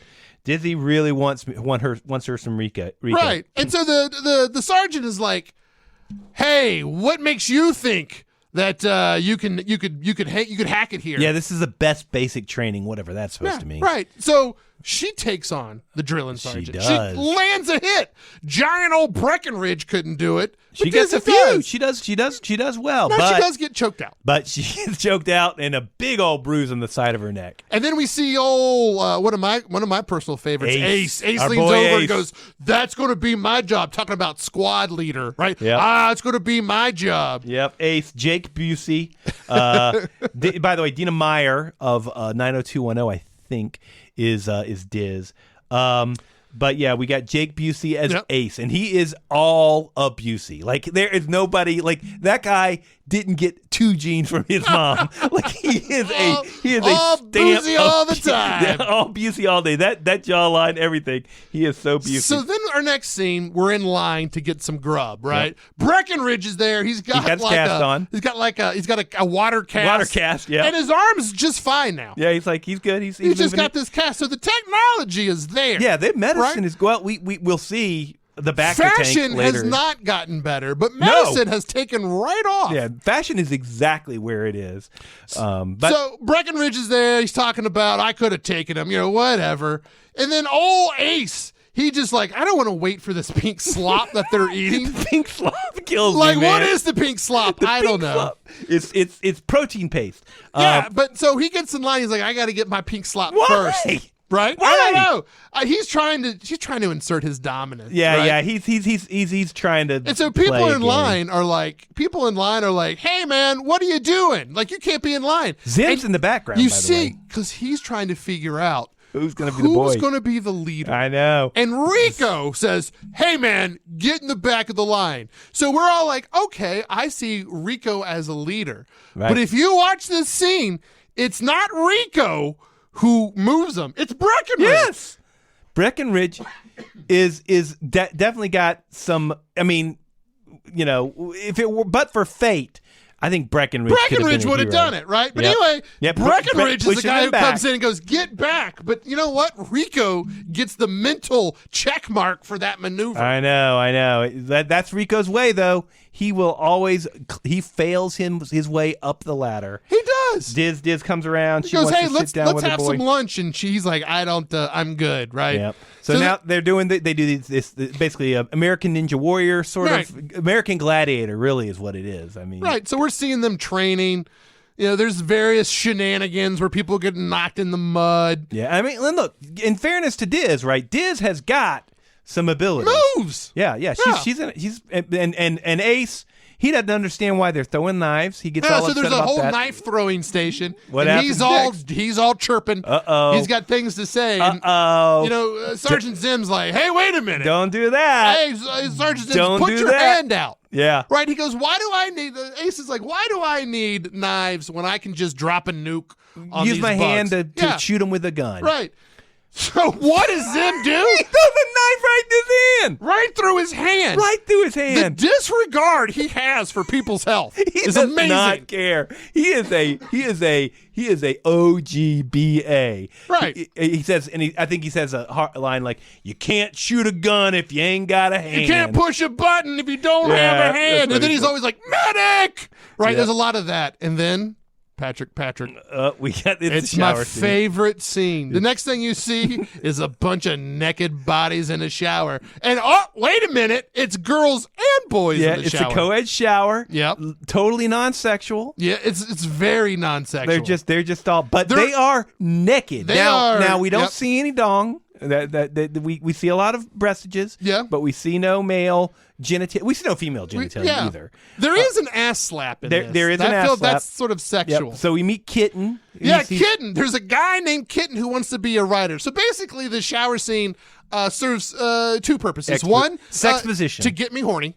The second one is to let's meet some of the characters. So again, sexposition, that was a term of phrase they used for Game of Thrones. Yeah. Well, they innovated it here in this movie. Right. With the naked bodies. And, give you a little bit of sexy. And so we're going around the room looking, you're saying, hey, why does everybody want to I don't hear what anybody says. Well, no, it's interesting. One chick goes, I want to be in politics. Yep, so right? I have to be in service. Right, in and order then to do another that. guy's like, hey, I got into Harvard but couldn't pay for it. So I'm going to get my money. So I'm going to do that. And Another they, one's they like, pay for it if you do your they service. pay for it. And then someone else is like, I want to have babies, right? And you want, like, I guess your license to get a baby is better if you have it. Right. By the way, Ace has got something on his hand. Yeah. Ace is in there talking. Yeah. Kitten talks about wanting to be a writer. Yeah. And then they ask Rico. And he kind of acts Right. Diz comes in. Diz, now look. Yeah. Dina Myers is not afraid to she is now look. I'm For a looking 43-year-old at woman, it, Patrick. She's a very well put together woman. She's got perfect proportions. Okay, And now calm that's not down. your style, but in any event, she is not afraid. She's topless in this thing. Right, and she speaks for old Rico. Oh, he came in for a woman. A girl. Everybody's like, ha ha ha. And then there's an ass slap. That's a little sexual. Yep. And then and now he's talking to he's doing Denise Richards. He's doing a little video letter, if you will. They're always in like, the hey, barracks. write me. Well, write me in this world is send me a video. Yeah, I think they're like you. They don't know how to read. It's tough, They right? don't know how to write. And so he's sending her a little video about life in the barracks. There's a lot of people dropping trowel. What's interesting about this scene is like they think it would be funny to as he's talking from an angle, everybody just put drop their their pants and show their butts, right? Indeed. Like, all right, But the only that's butt funny. we see is a woman's butt. No, it's a man and a woman's Oh, butt. There's two butts, right? But if you listen real hard, Someone farts. they add a little fart noise. It adds nothing to it, but it's just like But the sound editor just was like, I'm going to do it. Like, yeah, I'm going to do it. I'm going to do it. And I'm like, it wasn't needed. The butts were enough. You didn't need to add the little juvenile fart to it. Yep. Well, I say good for you, sound editor. He's like, you know what? I'm not getting an Oscar for this movie. So I'm going to do what I want. Indeed. So they all are doing their thing and they're excited. And then we're going to go. Obviously, they use that as a transition device. Yep. Good Yep. transition device. They go to flight training. So now we're at Right, flight because training Denise with Richards is watching that video. Yeah, right, and so flight then, training. Right, and then it's like, hey, we gotta hurry. her buddy's like, oh, I gotta hurry her, and she's gonna get in the shuttle, and the Right. other girls like, oh, excited, and they're running. They're little schoolgirls. They slide down the banister. They're just so excited. They are the thing flying is, a shuttle. The thing is here is like they're flying a shuttle. They're racing to see who gets to fly the shuttle. But Denise Richards is such an awkward actor that she sits down in this chair and to celebrate, she touches the person that's like sitting next to her, but it feels so awkward. And if you look at the other actor's face, Like, she what are you doesn't doing? know what What to is this do choice? with it. What is? And she's what like, is this choice? Don't touch me, Denise Richards. And so then two two guys other come people in. show They up. see that she's flying, and they're like, "Oh, this sucks," because They know what's up. She's chaotic. She's chaos personified. She doesn't She's care a about. horrible pilot. She's she awful. ruins everything she touches. She's awful, and they know it. They Right. know it. Now, the guy in the background on the passenger side right plays nausea worse than any person I've ever seen. He makes Denise Richards in the nausea scene she had look like Stanislavski. I mean, it's so awful. Well, what's funny about this? There's that. nothing. Well, it's funny is like she's such a bad pilot. She's in space. There are no bumps in space. But it's and bumping. this ride is like bumpy as hell. Exactly. What's happening? Adding. There's no. Now the physics of space are strange. I will point to some other moments, but she's zooming through the infrastructure needlessly. Yeah, just absolutely settle down, Maverick. I know, really. It's like, who do you think you are? And You're she's got driving this- a shuttle. It's the functional equivalent of a minivan. And she's got this dopey grin on her face the entire time. It's just, and then like as where the flight is going, she's looking in different directions, and she's just like, all right, the direction was just show us how happy you are with your face. And it's just all teeth all the time. Yeah, and the guy behind her faking the vomit. And it's just, it's nothing but teeth. And, of course, she's going to do her first. She's flying a big ship. She's going to be assisting on that. She's in a giant She's, starship. by the way, bragging about it to the other people. I'm going to be flying that. Go. Right. So she's number 2 on this. Yeah. So there's number 2, number 1 pilot, and then the captain. Yeah. Right? And that's... by the way, who is the captain? What's the name of the captain? I don't remember the name of the captain. Yeah, I she seems familiar to me. I cannot figure out what I've seen her in, but obviously she runs into Xander. Xander's number 1. Xander, she left such an impression on Xander. He got to training. He pulls some strings. But here's the thing. How is it? Explain to me. Xander was in the football game the day she graduated. Right. She went the next day and enlisted. Right. And the next day after that, she went to training. Right. Because, how is he the number 1? Because, well, men... Oh, yeah. Okay, I get it. I mean, men. I don't need to finish it. This is just men in this society. Look, I don't believe that. 2193, some things never change. And so now they're like heavy flirting, right? Like he's all it's like... so insane. Right. By the way, she's HR still in a should be relationship with Rico. Right. And HR should be involved. He's her supervisor. Right. And he's just, you know, and it's just disgusting. It's gross. So now... And this is just another example of how such a bad pilot she is. Oh, she's awful. So her first sort of thing that she needs to do, all she has to do is back out of a parking spot. Reverse, right? She forgets to release the gas cables. Oh, but I think she's trying to be cool about it. But well, who cares? She does it last. It proves nothing to nobody. Right. And then all she has to do is reverse. And for some reason, she just decides to like go left. When you're in a parking spot. Right. And you back out all the way. Right. Well, she goes left way too quick. 3 meters. 3 meters. That's nothing in space, 3 Patrick. meters is nothing. Right. And so it's just like, she's just like, needle. Everybody's like, oh my God, what have we done? She's the worst pilot. And by the way, if she wrecks this thing, Xander is done. Yeah. Done. He tells her that. Yeah. She doesn't care. No. 3 meters. Yeah. Denise Richards. Needlessly, there's lives. Like, that could have punctured the thing. You didn't decompress the whole compartment. There are people in that part of the ship. She's a garbage person. Garbage person. I do not like Denise Richards. I do not like Denise Richards. So her character, whoever that is. So after we deal with this, we go to laser tag. Yep. Now they're doing laser tag in Boot. Yep. And they're shooting each other. The Blues versus the Reds. Right. And if you notice, the red team, they just run around corners. Yeah. With no disregard. Awful. Yeah. Like they're gonna die. Right. I mean, you know that things go awful. Right. And this shows you why. Yeah. They're training these people to do this. You train to like cover your corners, all your angles. They just run around. Yep, and Diz gives him a plan. She sets out a play. She does it. She does the plan. He goes and gets the flag. And then guess what? He gets command. He gets squad leader. And he's down there with his buddies in his barrack, and he's breathing on it, polishing it. Yeah, he and Denise Richards deserve each other. Everybody here is just garbage, except for Diz. Oh, well, and I think Ace, my boy Ace. I'm an Ace fan. Ace he's good people. So there's mail that comes in. Oh, he's got some written Denise mail Richards. that's a video. Denise Richards is going to give him something. Yeah. So he pops it in. He hasn't heard from Denise Richards, by the way, at all. At all. But this will tell you why. Yeah. So She met Xander. But you know what? This is a breakup letter. And she starts it off. She's in a tank top. Yeah, she wants to make him hurt. Yeah. Like, she you would want to cover up a cool. little bit, but she's in a tank top going, hey, Rico. She did her hair. She blew her hair out. Right. For this video. Yep. Only to tell him, hey, I'm going to go career. I don't have it. We are not in the cards, Rico. Yep, because she wants to go career. Right, but I want to always be friends. She wants to go career. She don't want to go career. She wants to go in that rear. What?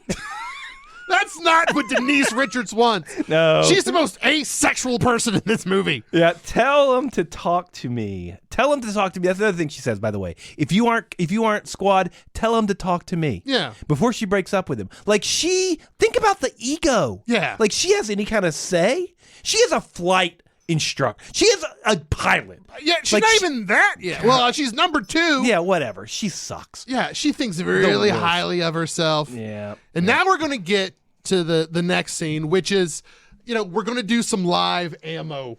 Yep. Live ammo. Now, we've already talked about the quality of the training they're getting. Not great. Okay? Not great. So if you watch this scene, they are using live ammo, and they're like, you got to be super careful. It is in the middle Of a ton of other everything. people. There are people doing drills. There's people on ropes courses. They are this place that they're doing this live ammo is surrounded by people. didn't think of And it. what are they shooting? Green things that shoot Cardboard lasers. that right? are made of cardboard. Right. They shoot lasers, and these lasers make you seize up. So not only are you surrounded by all these people, you're getting shot with lasers that make you seize up while you have your finger on a trigger. It's insane. It's insane. I'm surprised they had anyone to fill out any kind of platoon. It's insane.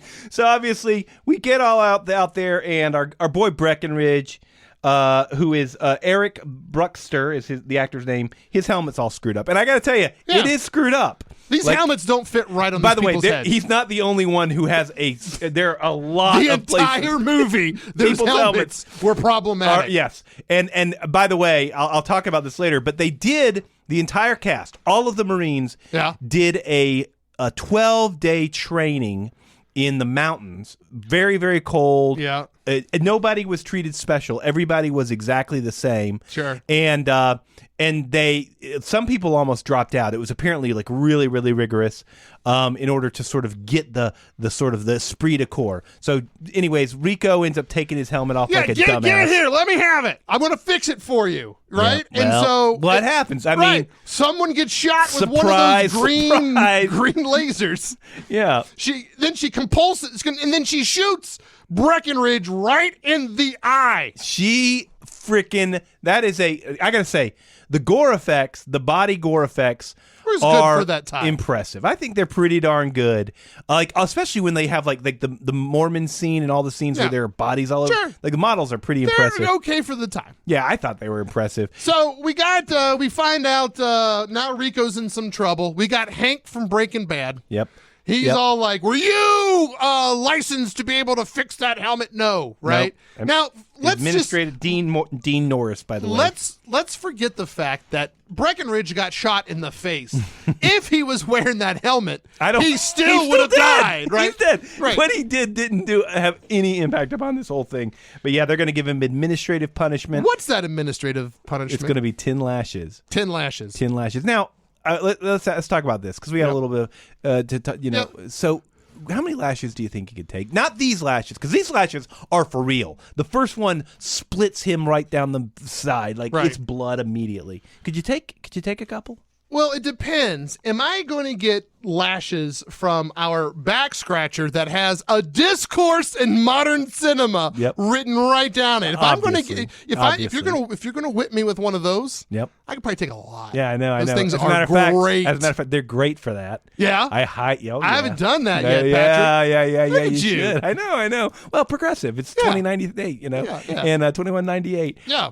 But yes, it is a great back scratcher, As but back a scratchers really go. good whip. Yeah. Put that in quote. And we went a little different route. The pillowcases with our the branded statement on it. shows 3 colors. Gray. We have 78 different colors. We do. For this back scratcher. We do. We invented 2 colors. Yeah. For this. Only your dogs can tell the difference. Yep. It's specifically designed for dogs. Right. So go on over to our website and get a discourse on the modern cinema back scratchers. Yeah, they are really They're incredible. great. And they're good for scratching badges, To answer too, your question, though, how many none. could you take? None? I don't want to take any lashes. I Like have real ones. sensitive skin. Yeah, you do. Oh, you do. You do. You know what? You I have, look you at have something I get combination hives. skin on your back. Yeah. It's true. So It's a true story. it's true. All right, so Rico takes much more lashes than Patrick and I could take. Yep. And, we go to the next. Well, it depends upon the situation. Yeah. But yeah. Yeah, now we're back in space. Now, I will say the models, this is kind of fun because this is like, we're not seeing, model work. And this is like one of the last films we're going to see like really good model work. Yeah. It all goes to CGI and everything's kind of in that sort of, that liminal space between, we've got good, CGI, and there is good CGI in this, but the render times are so much that they can't make CGI ships and stuff. So Yep. they're doing a lot of model work. So the model work's really, really good in this. As a matter of fact, CGI, like, they just barely got it done. Like, they were up against it in this movie because they had to render each of those swarms. They rendered each bug separately. So That's a lot of bugs. Yeah, and it's a lot of Bug computing 45, power. you know. Yep. Hey, we find out in this scene Glass that mugs, by the way.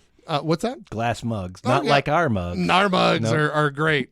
So we find Xander and Denise Richards. They're the on night third shift. watch. Yeah. The third watch. And this, just file this away on, she ruins everything she touches. Yep. So Yep. he looks over at the screen and he's like, "Oh, we're off our projected course." And she's like, "No. I plotted a new course. I replotted to make it more efficient." Yep. Right? So they would not be where Right. they are, Right. If it weren't wasn't for Richards. Denise Richards sticking in her thumbs because she just has to show off. How smart she is. Right. Yeah. Correct me. Look at my math. Is it wrong? And then Xander's like, "Oh, it is more efficient." But then what happens? By the way, all she did was the computer just said it was optimal. Like what? Right. Like Right, what you said, but better. So then A all of a discourse sudden, in modern alarms are cinema. going off. Bop, bop, bop, bop. Gravity well. Gravity well. And then this asteroid comes out of nowhere. Okay? Like, just comes out of nowhere. Yep. I mean, granted, this would have happened if she wasn't there, but she had to dig her but thumbs in. the ship wouldn't have been there. Right. The ship would not have been Right. there. And so, boom, because Denise Richards, maybe it was originally plotted because they know this is a section that gets a lot of asteroids. Well, or maybe they know that this is an area that's a buffer. And Right. so There's a reason it was plotted. right, and they're like, oh, the bugs see this ship coming close. They're like, oh my gosh, they're coming to bring more Mormons Right. And so then there's an asteroid, right? Giant one. out of the quarantine zone. Yeah. And so, which they're flying too close to because Denise Richards Yep. sucks. So Denise Richards takes the wheel, right? And then she Why isn't Xander controlling this? Right, Xander is number 2. Yeah. And so Denise Richards, breaks the glass. What's with that? I But don't anyway. know. And why does it have to be broken? With your bare hand. Like, why couldn't there just be a lever where you just lift the glass Like literally, up? she has a bloody hand that Right. she's trying to navigate with. And I don't know what this button is that she has to smash, but she smashes it. So now she's flying the vessel. Now look, when Denise Richards is serious, it's a better look for sure. She looks like a mannequin. She does look like a mannequin. So then she's flying around, right? And then she does it in such a way as a large compartment The entire top. gets broken right off the spaceship. There has to be hundreds of people. That's the dorms. Right. No, well, That's where that's the nursery. that is the communication center. yeah, there are people. There are like so dead. people on the radar. There's a I figure that's like happening, right? Yeah, they're done. all They're dead. Done. That thing's huge. Right. That's 100 people easy. Yeah, and so the captain comes down and was like, "Oh man, we could have died, but we've got a great crew." No, you don't, They Captain. killed 100 people. Check the logs. Denise Richard changed your path into the flight of an asteroid, and then she's like, "Well, maybe." The captain's like, "Maybe we got to warn Earth that this thing's coming." "Oh, we can't because we lost the communications They're tower." all dead. Yep. And Hell what- of a but, fight but, team. but Denise Richards gets accolades for this. Yeah. Accolades. Yep. And she has her grin. She always ends it with that dopey ass grin. She just killed people. You shouldn't It be means nothing to her. Right, there's nothing. there's nothing She for is you a to be smiling about. sociopath. A Right. sociopath. A stone cold killer. All right, so then we go back to Boot Rico. camp, You know, he's going to wash washing out, right? yep. He's like, "I took my lashes. Cause of me, someone died." You know. And Diz, I think, is kind of like past her crush stage. She's like just serious. She's No, like, she is still hard on. Oh, she wants She's it. trying to convince she him to wants stay. it, but she's not in the crush phase anymore, I think. But yeah, she wants him to stay. We also find out that old Ace has the squad leader now, Yep. right? And AT&T Yep. is providing the communication capacity Yep. for them to be able to talk to the parents. Yep. And as he's on the phone with the parents, oh, it's gotten weird. Something goes dark. Oh, it dark. went out. Oh, bye, Thanks, Mom and Dad. AT&T. I'm Bye, going Mom and Dad. Verizon. Though, in credit, Rico, to Rico's credit, last words he says to his dad, "We love you." Oh, So okay. he reconciled with so his he dad. can say "I love you" to his dad. And he said "I love you" to Diz didn't we'll just get put a to. pin in that. We're gonna put a pin in that. So he says "I love you." And then he's walking to wash out. And then everybody's running. Oh, what's happening? He's asking, "What's happening?" Kitten says, "We're going to war!" Because Kitten, by the way, Kitten is the one, little known to us, Kitten is the one who declares war for the entire society. It's his decision. He decided. So 13 million dead. No, 13 million wounded, 8 million dead. 8 million? Right? That's Because nothing. the asteroid targeted his home. It was almost personal. Buenos Aires. Right? Yep. So, they're like, oh my God, so now we're going to go teach those bugs a lesson. Yep. They didn't go for Geneva, where Right. the center of power is. Nope. They went for Yeah. Buenos Aires. Well, But I mean, they're firing, again, we don't know how these asteroids from how across, precise it they're is. lucky they hit the damn Earth, Yeah, right? exactly. So the question I have is, though, that was a big asteroid. Do you think that, I mean, like if an asteroid hit the Earth of that size, it would like have the entire hemisphere. Right, but you know what? They did have defenses around the Sure, Earth, so sure. I So think they maybe they pew, shot pew, it down, pewed it down, it got and then smaller. piece of it, right? So Rico gets to stay. gets back in. He gets to stay Is because that of your some signature? I don't think so. some administration shenanigans. He gets to stay. Yeah. So now we're going to go back to the news. We got some and commercials. We get some scenes from just various things. We're going to war. from Buenos Aires. Yeah. So that's we see the waste of Buenos Aires. They're pulling people There's out. something super funny about this commercial because basically you're seeing, hey, we're picking up the pieces, right? Right. And we see a dog that's just been mangled. Yeah. And the guy is like, I can't remember what he says, but he's like, oh, we're gonna get those bugs. Oh, he says only good bug is a dead bug, and he has a giant piece of gum in his mouth. So that's all that I can focus on. Like he's just like, oh, the only bug is a dead bug. That dog, by the way, that's a real dog carcass. I am sure. You know what? I don't know. I don't want to presume. But so they go to Geneva. Yep. We meet our Sky Commander. Sky Master, Sky something. Sky something. Yeah. We'll see a new that'll come back. Yep. And here's the other thing that's kind of interesting. That commercial, we got Carl. Carl has been like he is on. He's in there. He's like, and he's looking a little weird now. Yeah. Carl's looking rough. It takes a toll upon you. Yep. But he's got his Hugo Boss complete total fascist. Like it is the most. Like he is dressed 100% like a fascist. Yep. Then we got the kids smashing the bug and the most demented teacher. Like that teacher is not right. She was not right She's before so this started. happy. Oh my God! And by the way, all the kids are wearing Skechers. I'm glad to see that Skechers is around in 2097. Man, look, good shoe wear. Speaking of which, we have a pair of our own shoes. Is this breaking news? Yep. I didn't. Why didn't you tell me about this, Hang on. Patrick? Let me get them out of the box. Hang on. Here we go. Look at this. Oh my! Get the Oh tissue wow! paper. Wow! All right, look at those, man. Those are Whoa! Yep. That color, your though. face on the one side. Wait, flip it over. Oh, it's your face. Both of our faces are on each shoe. Yep, and on each side, out of our mouths, a discourse in modern cinema. And that's wonderful. Yep. Well, I am surprised. That looks a little small for my feet. No, yeah, these are children's shoes. Oh, okay. We're going to do the adult line later.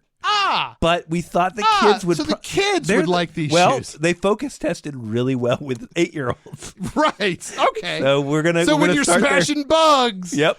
You can do it with our faces. You got our faces looking at you, and you think to yourself, a discourse in modern cinema. Yep. So now we're in the people are getting ready. We're on the space station. Yep. And we see the reporter that we saw get cut in half. Right. Earlier in the movie. Yeah. So now he's reporting, we're seeing his perspective. He comes up, and of course he's going to be talking to all our main characters. Right. And they all say dumb stuff, right? So Dizzy, he's like, oh, so you're looking hungry enough to eat some bugs. And she's like, yum, yum, yum. Okay. And then Ace is like, shoot a nuke down a bug hole. You're going to get a lot of dead bugs.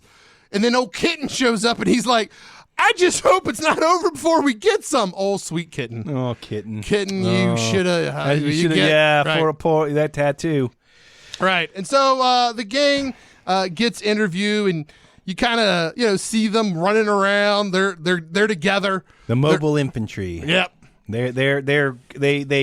They get along. They're bonded. There's a whole bunch of them. Now look at this. The mobile infantry, a whole group of people, right, looking out for each other, caring for each other. Who do we see? Oh, Denise Richards, and she's got that grin on her face. Yeah, right. She's wearing her fancy flight Nazi uniform. Yep. Here's the biggest problem I have with this scene. Okay. We're watching this scene. In the background, you hear Mazzy Star's Fade Into You, which I adore this song. I did love right? this song. But This was my cry song for sure. This song came out in 1993. Okay. Okay. Fade Into You. So a year before this movie came out, but many hundreds of years. So, but we're in 2197. Yeah, it's right? diegetic. It's in the movie. So what? But to set this in like, let's say, hey, we're all getting together. We're going to be fighting a war, and in the background, the music that's playing right now today is some sweet jam from 1822. Like, why I don't know any music from 1822. I looked it up because I thought it would make the joke better. And it was just like a bunch of classical. I was like, none of this is gonna. But for a lot of our listeners, it probably would have. So we find out a little bit. Rico and Mazzy Star, Denise Richards. I guess they're trying to set up a love thing here, and he's still pining over her. And then we see old Xander. Xander shows up. Is there a problem here? Yep. And Rico might be bad at math, but he can add this one together. Right. And so, of course, Xander and Rico get into a fight, right? We're all getting ready to go fight bugs, but hey, let's fight each other. Yeah, no command, because of course, flight commanders, they get recruited, they become officers before the mobile infantry does. Right. So they're wailing on each other. And Rico, like he starts getting beat pretty bad, but he comes back and gives them a good kick in the face. But his team keeps him away. Yeah, they don't want him to. Look, they're looking out for him. Who's looking out for Xander? Yeah. Nobody. No one's like, He come walks- on, Xander. So two people, they're two together, but a family. So now the group, Rico's group squad, gets tattoos. Death from and above. And it's laser tattoos. And So what's what- old Ace do? He pours bourbon. I know. During the tattoo. I know. So what? It hurts. So Right. the question that comes to me is, what is the advantage of a computer tattoo parlor? Like, what does it do for you? It's you think quick it's faster? tattoos. You think it's faster? Yeah, like all these guys. I mean, and again, it's on one of these spaceships. So like it's a weird choice to have Mazzy Star playing in the back room and a tattoo parlor right here as you get ready to go in war. So we find everybody. Yeah, I mean, you're going to up. be in the dirt. Like can't get any. Like, I guess maybe they seal faster. Right. They don't have to put like any sealant on or sell it. Like they got to get Aquaphor on that. Yeah. thing. I mean, that you needs can't carry you need Aquaphor with you into a war zone. No, but maybe they're thinking that the blood and sweat will cauterize it. What I'm saying is it's going to get infected. Sure. I don't care, especially if you're pouring bourbon all over Yeah. it.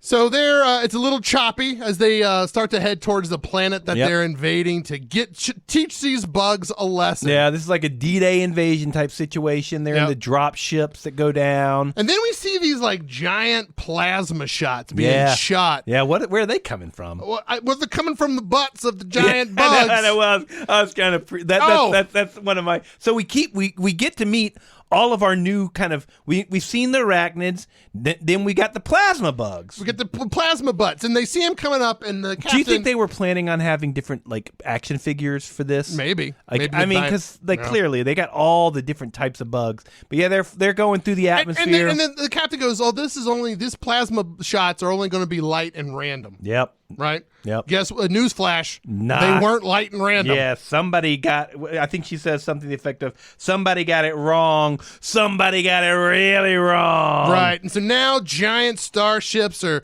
crashing into each other. So there's huge explosions. Now, what's wrong with, huge exploding spaceships in deep space. Well, it's awful hard for fire. Yeah, there's no explosion. Right. There's no air. They can't explode. Right. Well, they can explode inside, but then after they're was not exploding outside. And so then we got Denise Richards, and she's flying the ship. Of course, she ruins everything that she runs touches. into freaking She runs plasma. right into one of the plasma Like the shots. plasma didn't hit her. She drove into it. She has a history of just smashing into things with it. Why do they keep letting her fly anything? My note reads, Carmen runs the ship into freaking plasma.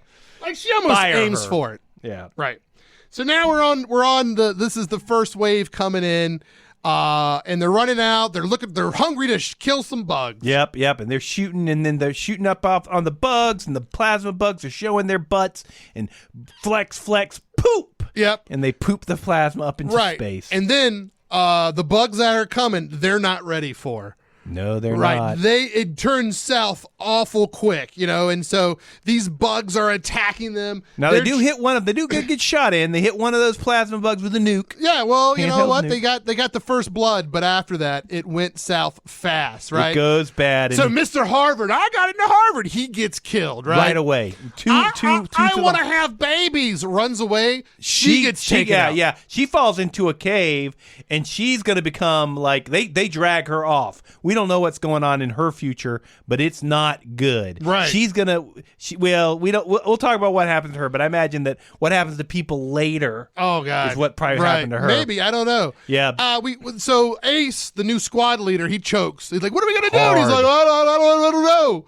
And so Rico kind of steps up here, and he's like, "We got to get out of here. Let's withdraw." Yep. So they retreat. Yep. People are getting blown up, and then we go to the scene, and look what do we see? We see the cameraman. Oh, from and the now very we've first. got here's our Rashomon, and so we see the perspective of the cameraman. Now we're not from the camera's perspective; we've got it from a third party, Right. sort of an omnipotent perspective, and we see Reiko running, and he gets attacked. Yeah, Kitten goes. The writer gets it. Everybody Kitten's gets done. it. Right. And so then Rico gets. Actually, the bug throws pieces of Kitten at Rico. Yeah. Like his whole half of his torso. Right. And then Rico gets stabbed in the thigh, and then It fades to black. We hear him scream like "ah!" And then there's like a giant mouth coming to clamp down on Rico. Rico is dead. Right. So we don't know what happens. Boom. We go to commercial. Yep. And we get a federal network, and of course shows the body parts and new Sky Commander. Hang on. Yeah. What is the name? Oh, the name of the Sky Commander. I had it in here. Oh, I can't remember it, but it was a great name.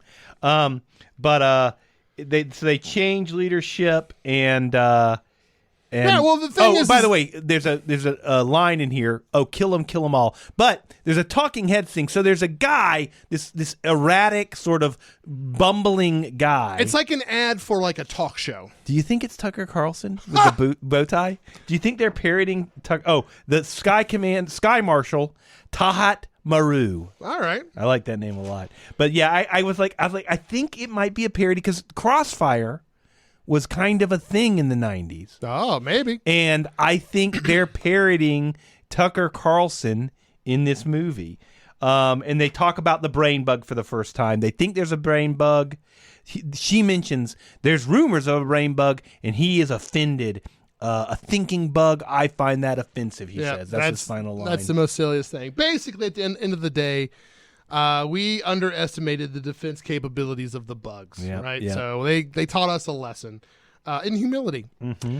So now we're back at the space station. Denise Richards uses one of those 12-foot tall grade boards from earlier and finds out that, Rico's been killed. Yep. Now, one of the things they do when they're coming back into base, it shows all the ships, and they're blowing up, actively exploding in port. Right. Like, what happened? Right. Like, just don't bring it back. Wait to get to base. Let the explosion stop. Yes. Then come into base. Look, this is a hectic time, Patrick. There's a lot going on. There's a lot of discombobulation, if you will. Yep, but Rico is dead. Yep. KIA. She's devastated. And one thing this movie doesn't do is it is not one that lets you linger No. with any kind of drama. No. Because the very next scene, Yeah, we find We Rico find Rico in a is Star not Wars. dead. Star Wars he's in a Bacta Bacta tank. He is in a Bacta, and it is a clear they should have. I'm sure they paid some licensing fee to George Lucas for that because he's got the same oxygen. Yeah. It's the same auto surgical thing. Sure. So they're putting them back together. Ace and Dizzy kind of go up to the Bacta tank. Diz gives him a kiss. Gives him a kiss. You got 3 days in there. You're going to get out. We're going to join us again in 3 days. Now we're gonna get who are they going to join? They're going to join the old Roughnecks. And they hate this lieutenant. Everybody's talking. They're like, "Oh, I hear this lieutenant's a nut." Yeah. And guess who we meet? He's a real nutbuster. Ace Nutbuster. said. I have that very line. Ace got bumped in the face. So we meet Sugar, played by Seth Gillian. You know where he's from? Walking Dead. Walking Dead. Gabriel from Yep. Walking Dead. Yep. And Zegama Beach. They say they had a movement in Zegama Beach. It's gone. Yep. The Zegama Beach is gone. The question I had was the first attack I thought was at Katadu. Zegama Beach, I think, is a different planet. Yeah, it must be. Yeah, and and so so, are the? Do you think the bugs are attacking places? Yeah, various places Actively? where you see those humans. So we got Like, you should hit the Disneylands. yeah. you want You're probably to right. bust the humans' morale. So, but this has got like kind of a Pacific, like the Pacific. Well, who is this lieutenant that Klendathu, by the way, is the name of the planet? it's old Mr. Ratty. Mr. Ratty. Yeah, he's now a lieutenant, and he commands the Roughnecks. And who did he saved him? Oh, well, he saved Rico. He saved Rico. Right. They're like, well, how do you think you got out of there? Yep. So the Roughnecks showed up and saved Rico, and now Rico, Ace, and Dizzy, who I guess is the last of their group. Yeah, they're the only 3 left. Well, he got that arm though. He's not touching anybody with that stuff Yeah, anymore. He's right. got that military got that arm. military so I think arm. if you're in military service, you get the arm. And you only have one rule in the Roughnecks, and that's everyone fights, no one quits. If you quit, I'll shoot you myself. That's 3 rules. Yep. It is 3 rules. They're on Tango Urula. That's the planet that they've gone to, and they think this is going to be a cleanup mission. They're wiping these They're guys wiping out. them up. Rico scores a kill on a big bug by himself. Yep, he does. And they bring the fighters in, so there's fighter jets. Yep. But yeah, so Rico has there's this fire bug. So that's a new bug that we get to meet, and Rico jumps up on the back. It's got orange blood as opposed to green blood. Right. Oh, Sugar, by the way, is a little off center. Yeah. He's a little he Sugar's seen some stuff. Yeah, he has seen some stuff. He's not gonna when he goes back, from his tour service. He's not gonna adjust well. It's gonna be hard for him. So they get in there, they take out all of these bugs, right? They've done a pretty good job. Someone loses an arm because of the fire thing. Yeah, it's kind of like wildfire it like burns so fast. You're talking about from the Game of Thrones, right? Yep. And then the other thing is the nuke that they shoot down that burrow. That explosion's cool and all, but I don't think that's how nuclear bombs work. Well, maybe they've upgraded. They've them. upgraded Yeah, these bombs. yeah. So they did a great job. We go back to camp. Yeah. What does he say? He says Lieutenant Ratty is very proud. He says that in fact I demand a lot of my people. I give a lot to my people. Yeah, what does he give them? There's a couple. He gives That them box. beer, and then he gives them entertainment. What is in the entertainment? Yes. There's a fiddle, a guitar, a tambourine, 2 footballs, 2 soccer balls, and about 3 pairs of handcuffs. That is so hilarious. I did the exact same thing. I froze it and wrote down everything in there because I saw that violin. I was like, what is going on? It's a green violin. Right. And what are the oh yeah. So Busey, Ace plays the violin or fiddle. Right. What are the prospects? Are fiddles like guitars in college? Well, there's a guitar in there too. What's funny is that there's also a tambourine. Yes. So this, we're going to call it Platoon, has hundreds of people. And the entertainment are just those things. Yep. More concerned about the handcuffs. Yep. And Diz wants to dance with Yeah. Rico, Who is now a sergeant. Who's a right, sergeant. He got He's promoted. been promoted. Right. So she dances with Sugar. Sugar's like, I'll dance with you, babe. Now Mr. Ratty comes around, finally gives Lieutenant Ratty. Yep. Right. Lieutenant Ratty. Thank you. Yeah. Put a little respect on that name. He gives some advice to our boy.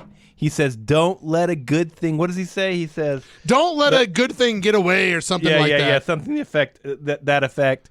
By the way, he's a corporal. Oh, he's Rico's a corporal. been made a corporal. He turns Diz into his squad leader. Okay. Ace is still alive. I think we're talking. And so they're dancing. Ace shows up and does some crazy eyebrow things while they're dancing, while Rico and Dizzy are dancing. He puts a spell on him. Yeah, it's just real He's like, awkward. "Go get it, you two." And they do. They do. They finally hook up. Right. She spends way too much time on On Rico's his chest. nipple. Yep, she does. She does. She's got a She's obsession. a little freaky. Yep, she got the freak in her. Yeah, they do this thing with her shirt. Her shirt comes off, gets stuck, Yeah. and he kisses her with I guess that's supposed to be sexy. Right. No, it's sexy. I'm going to say it's sexy. It's sexy. Yeah, I'm not impressed. I am. Well, I mean, I will say, for a 47-year-old woman, Right. She keeps it So tight. they're getting ready to partake into some sweet, sweet love making. And she looks at him deep in the eye and she's like, "I love you." Right? Yeah, And he doesn't say it back. Try it on. Yeah, try it on, right? He was like, "Try it on to her." But Dizzy says it, nothing. Rico's dead inside. Yep. And so they start getting it. Lieutenant Ratty comes in. Right, just comes on in. It's like, "Hey, by the way, we've gotten some sort of emergency call." And then he's like, "Who's in there with you?" And it's Rico. Right. And he's got Diz. Rico and Diz. 20 minutes. Well, you got 10 minutes. Make it 20. We can do it. We can do it. 20 minutes. Of course you can do it. What are you going to do? I don't know. 3 times? Right. So anyways, so they finally consummate it. We've been waiting this whole movie for that. That's what this movie's really about. Right. And they're going to move into Planet P. There's been a distress call on Planet P. I saved They're heading to Whiskey Outpost. So they're looking at stuff. Right. And I saw the bug. through the binoculars. Why didn't the Right, the guy who sees it is the next in charge. Yeah, So why didn't he see it? You got Lieutenant Ratty, and then you have this guy who's the next in charge. And then the corporal below him. Right, and then you got Rico below him, and he's just like, "Hey, I can't." He doesn't say anything about the bugs. And he's like, "Hey, we can't get a hold of anybody." And so I'm going to go up on the hill. Right. Well, Ratty makes him go up on the hill, and then boom, he gets taken out by a flying bug. They fly. So Right. now we're at the flying ones, and they look kind of like they've got these like kind of shiny, shimmery wings. Right. They kill him, and they kill him. Well, they don't actually, because what happens is Lieutenant Ratty gets one of the guns and takes zooms him out. in, Right. takes him out. Right. I would expect one of you to do the same for me. That's foreshadowing. That's coming in. Yep, that's foreshadowing. I knew it when I saw it. Right. So you get to the outpost, man, everybody's been slaughtered, right? You find out that they came up through the ground, surprised them, right? But there's nothing going on. You find out, well, hey, we need to get the old communications up. And we find out that, wow, one of them has had their brains sucked out of their head. Yeah, and by the way, Rico just got promoted again. He's now a sergeant. Right. He just keeps getting promoted. Rico just he needs people to die in order to succeed. One of my favorite lines in this movie happens right here, right when they first get there. And old Sugar looks around and he goes, "Geez, someone really humped the bunk." Yes. He has some good lines. And so they find out that they go to the communications and there's a hole in that guy's head. Yeah, the bugs Good are effect. sucking brains out now. Yep. Sucked his brain out. I drank your milkshake.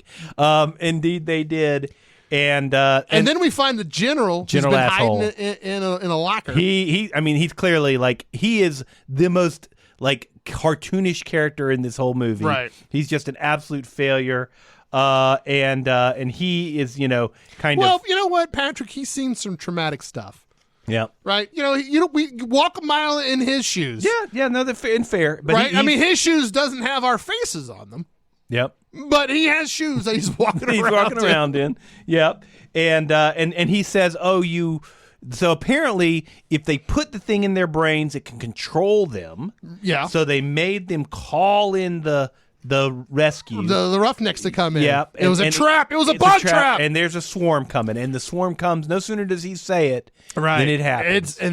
Patrick, I'm not a bug guy, but it seems like there's too many bugs. Well, and here, There's way too many bugs. Yeah, I mean, I don't know what the optimal number of bugs is. Right. But this Enough is for me not to the fight. optimal This number. is too many bugs. We do get a line, you want to live forever. That's one of the iconic lines from this. Answer's yes. Yes, I do want to live Right. forever. I don't want to die here today. So, And so they're like, we got a radio for help. Right. So Dizzy's on the comms to try to get someone to come rescue them. And, there's a line, we want somebody to come there? That's crazy. I hope you have a crazy pilot. yeah. Well, they have a bad more pilot. harsh, an awful pilot. And so Crazy and bad are two different things. So as they're fighting Ironside, they're fighting them off. The Flyers are coming. It's just kind of a lot of kind of fight. This is a bunch of bang, bang, bang. Yeah, the general gets taken out. Yeah, Gets that's a good splattered. one. The just splatted by one of the flying bugs that Sugar takes out. And then we get Ironside collapses into the ground, and they take his legs out. Ironside being the actor Lieutenant Ratty. Yeah, Lieutenant Ratty. Yeah. Now, interestingly, in that scene, this is in sweltering heat in the Wyoming deserts, and they've been there for a long time. This is a long, long shoot, and those outfits are very, very hot. He passed out from heat stroke. Michael Ironside did. He was unconscious when they pull him out. This right here, he is completely unconscious. And he has voided every part of everything in his body is voided. Oh. He's lost it all. Every hole, he said in an interview, every hole in my body opened up. Oh, my God. And so he they put him out of his misery. He had a bad... So in kind of paying off on that foreshadowing... His legs are gone, and he has Rico. Rico, do it, Rico, and Rico takes him out.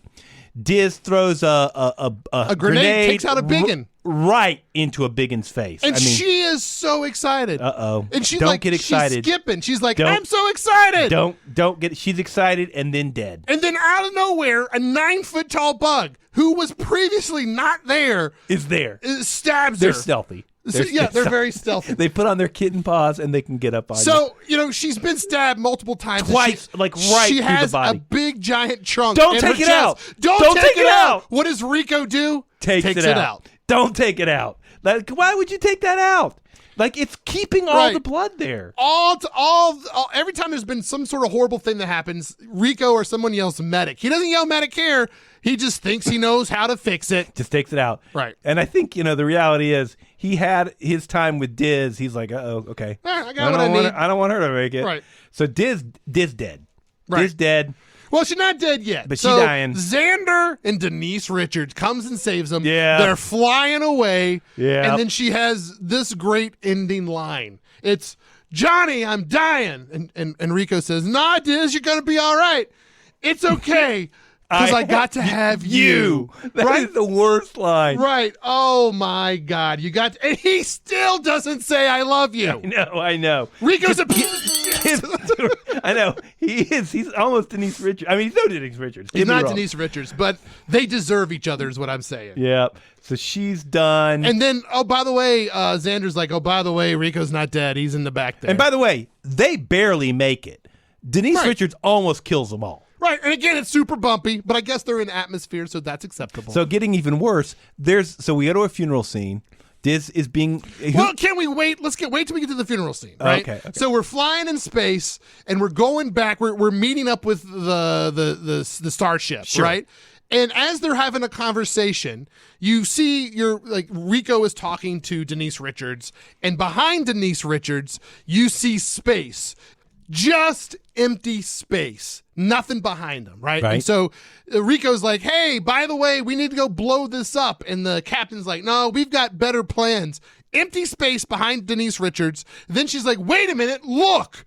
Something's going on. And there's hundreds of spacecraft that has appeared. They stuck up on it. Right. This came out of nowhere. Yes. Right? Yeah, there's nothing, and then there's hundreds. And it's a 360. It's not just in front of them. Right. It's behind them. It's beside them. Right. Yeah. And there are conservatively 200 giant spaceships. Right. So, okay, jump cut. We'll call it. Whatever. So we go to which is a jump cut. We go to the funeral. I don't know why Dizzy gets a funeral at space. It seems like a lot of resources. Yeah, but a lot of people have died, but Dizzy gets to be buried at sea. And you know what? Rico gets another promotion. He does get another promotion. I mean, that's the way it works. He becomes lieutenant. And I'm kind of curious, like, who sets up the space funerals? What are the terms for the space funeral? Yeah. But guess what he calls her? He can't say I love you. Yep. He calls her my friend. My friend. That's all he can do. She's my dead, friend. and he's still twisting in the knife. Yep.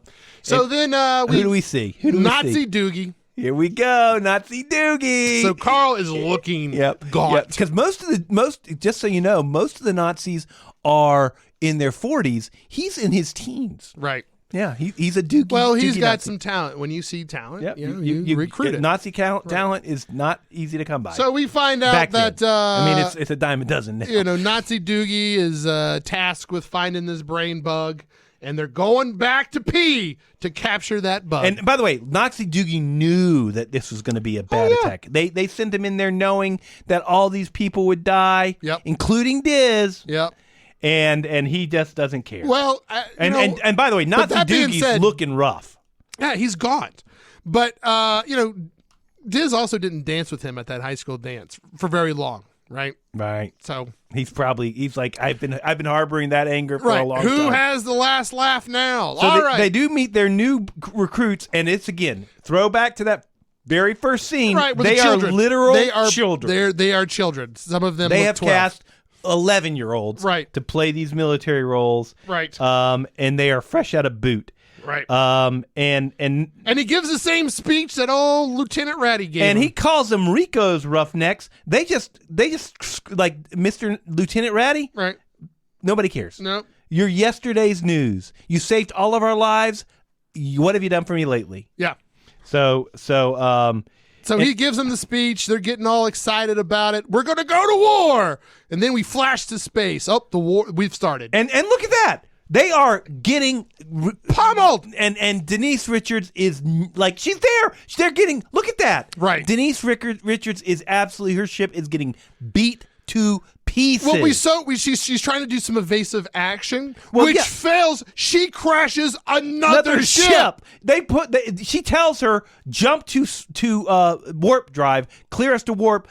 Denise Richards has to count it down. Just go to warp. Right. You got the okay. We don't need the count. Right. Just go to warp. And that whole ship, is the whole ship done. Right. Like super done. Right. So people are running to escape pods. Yep. The captain gets cut in half. Right by the door. And by the way, Denise Richards not helping a soul. No. Just helping Denise Richards. And she just, oh God, like when her acting with trying to help people and like her emotionless face.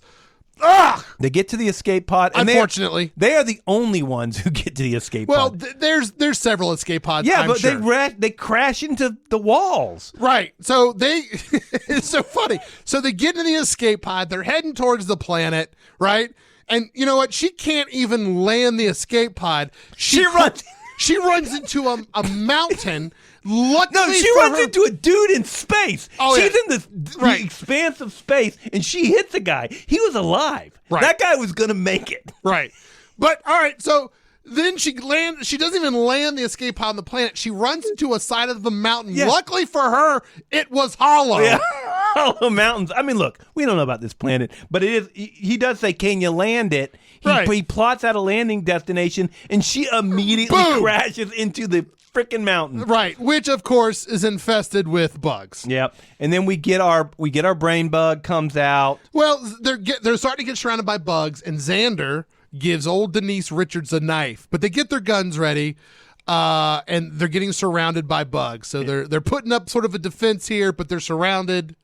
And they both get skewered. Yep. So they get skewered, and as this is happening, we've got our boy Rico on the radio. Yeah. He hears that Carmen's crashed. Yep. He's going to try to go and get her, and then he realizes that she's probably dead. But he's going to go try to get her, right? Yep, he goes to their coordinates. So meanwhile, Xander and Denise Richards are pinned down, right? She has got something through her shoulder neck. Yes, like she is impaled. And the noises that she makes to let the viewer know that she's in pain is just dumb. It's just, Yeah. Like, it's not even. I mean, and this thing is the size of a log. Right. Like, her lung is gone. Right. She doesn't have, like, a punctured lung. She has an obliterated lung. Right. And so later she'll be running as if nothing happened at all. She's shooting guns. She's high-fiving people like she hadn't just been skewered. Yeah. So now Rico was in a maze, if you will, Yep. in this mountain. Yep. And they come to a Tunnels. fork in the road. Yep. And everything, all the devices, all the communication says they need to go left. left. But Rico's like, I think I got to go right. Doesn't really know why. And he's like, You all gotta right, get that grub. You guys go left. I want 2 volunteers to go right. Sugar and Ace. And Ace, right? So Come with them, and they go down that thing.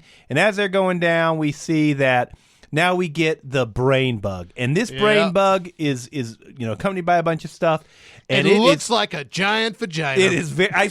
My line was very Georgia O'Keeffe. Yeah, that's nice. That's a better way of saying it. I also said 2 bugs, 1 brain. Yeah, that's funny. So Xander gets his brain sucked out. They drink Xander's milkshake. Yep. And is the premise that they get knowledge by sucking our brain matter? I think so. How is that how brains work? Right? Yeah. No, they got the information out. Well, the bug anatomy. We don't know how it works. I know how my anatomy works. But you're not a bug, Patrick. But do I have right? You're not like a when bug. I have memories? It's like in my it can recreate your brain, and that's how they know where to shoot the asteroids. Yep. Again, we don't know how. Yeah, no, so we see his brain get sucked out. Yeah, and it's a great effect. I mean, I got to give it credit for the 90s. Yeah, for the 90s. No, yeah. But I mean, like his face sucks in, and it suck in, and that George O'Keeffe is pumping. Yeah, Oh, now it's Denise Richards' turn. Boy, that's going to be like a snack. I know. I'm like, finally. Yeah, but she uses that knife that Xander gave her. Imagine what Xander could have done if he would have had the knife. Yeah, and she cuts off the sucker thing, the stinger. Yep, and it is a money shot all over the place.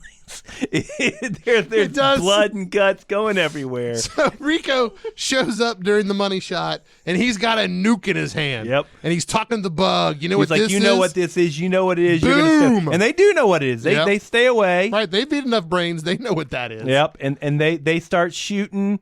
Yeah. And as they're running. By the way, Denise Richards, as she's shooting this gun, again, there should be some kickback on this gun, and it's right against her right. And she's doing like a sex doll face, like but the entire time. It is pressed against the shoulder that just got impaled. Yeah. Now Sugar gets cut across the belly. Oh, he's done. He done. Yep. So he decides he's going to be a hero. Right. He's going to take the nuke. He's going to let him. He was him. already a little off. Yeah. Right. This is par for the course. Really, for old Sugar.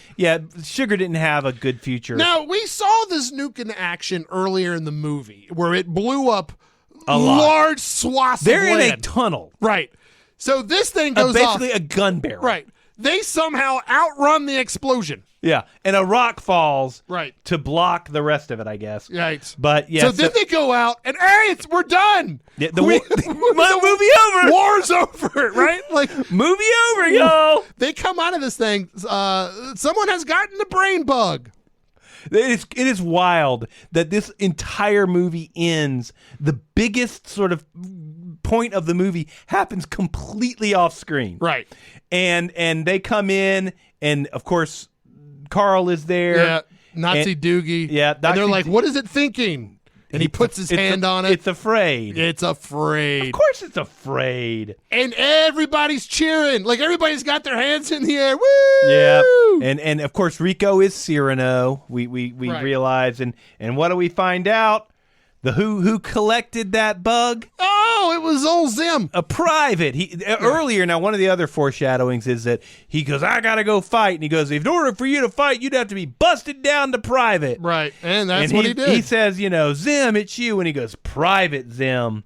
So Zim won it all, and then we have a little bit as we're walking away, right? They're in this they're all smiling and grin. Yep. Denise Richards has her hand up over the shoulder of tall ass Nazi Doogie. By the way, it doesn't matter about her, shoulder gone. Right. It's just no tendons, no ligaments. We're all friends, and then she gets one of the last lines of the movie, which is, whenever the three of us are together, I feel like things might just work out.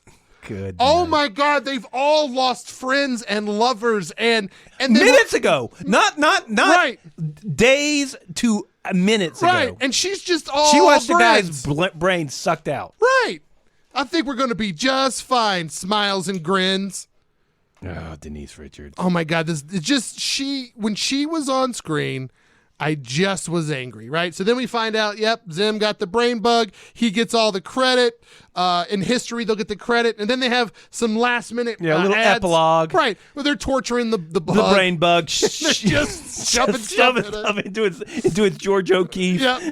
And it's, there's like, hey, babe, by the way, join up now.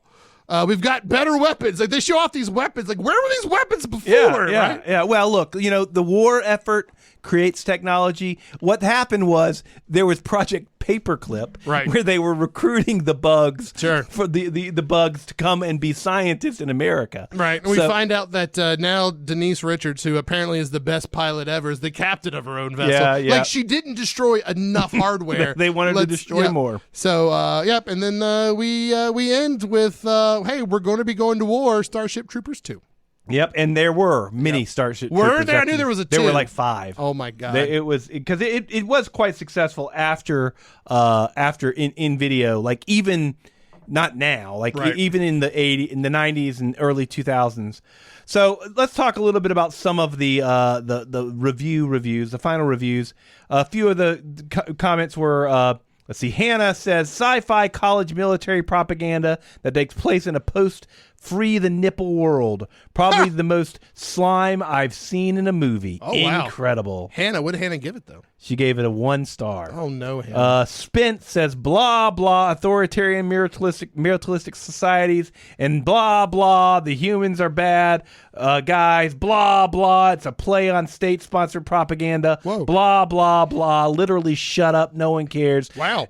You're so excited to overanalyze this film like a high school English teacher for its clearly visible hidden meanings and how deep it is that you blind to the fact of how it is. Oh, for a movie that's become so critically acclaimed as satire, it sucks. Spence, who hurt you? Yeah, Spence. Here's one from the last one.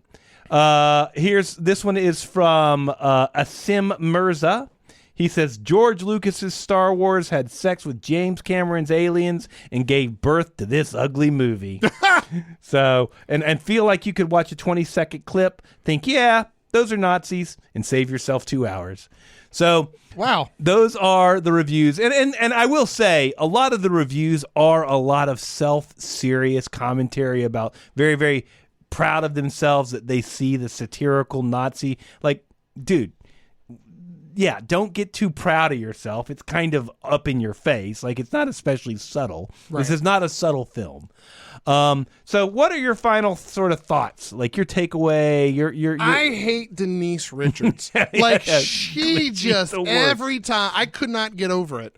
Yeah. And maybe that's a me problem. Sure. Maybe it's a me problem. Right. But I just could not take it. I did not like any of the character development. Sure. Like, everybody, and maybe that was the design of the movie, right? Like yeah, I don't think we're supposed to like these people. Right. The only person I liked was Dizzy, but she had her character flaws too. Now, that's true. In the focus groups, you are not alone. In all the focus groups, when they were filming this, the feedback was, we're angry that Denise Richards lives, and we're angry that Diz dies. They wanted it to flip-flop. Right.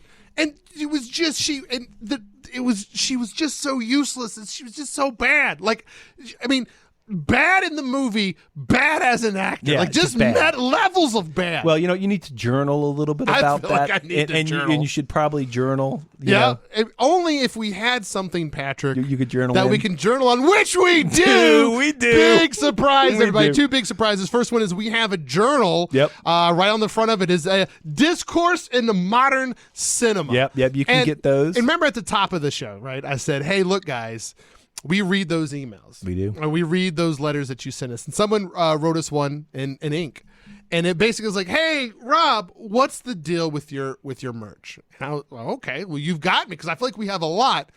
I notice you've got tidy whities with a discourse in modern cinema front of your merch page. Sure, right. But what's for me? Sure. Right. And I was just like, oh, you know what? We are jerks. So along with our new journals, which, by the way, great transition. Yep. We have got some thongs that will be dropping next week. So check out our website next week. A discourse in modern. We couldn't get it all on there because it's a thong. Well, right? but here's the one thing I will say. So little kind of Easter egg. Yeah. In a way. Okay. Along the line, the thong line, right? We do write out a discourse in modern cinema. I talked to him. Now, in the front part, you're right. Right. We couldn't It's get it all modern, in there. right. But along that thong line. Smart. Yep. So that's a little treat. Yeah, there you go. Yeah. We heard your pleas and we got, and I'm just excited about all the great merch. Yeah. And look, that is just the tip of the iceberg. If you go to our shop, you will see that there are a lot of resources. We have a ton of stuff, but yeah, the thongs. I gotta say, and by the way, Patrick, what about you? I mean, I know we're talking about merch, and I don't want to be that podcast. Sure. Our listeners know we're not like that. No, not at but all. I didn't ask. What are your thoughts on the movie? Like, I don't want to. Oh, leave. yeah. Our listeners are going to want to know. Well, look. I mean, look. Anytime we can talk about our merch, and not because I want to celebrate our merch, but because I know that we have a community. They've been listening to us they long want it. enough that they understand. They know. Yeah. And you guys know that. I think it is. Here's the thing about this movie. I have seen this movie much more than I should have. I've probably seen it 5 times in my life. And I mean, I've seen more scenes more frequent than others. Yeah. They're yeah. I mean, obviously, yes. I mean, for a period of time in my life, I may have seen one scene in this movie 600 times, but that's not important right now. Right. What is important is, like, I have seen this movie probably 5 times.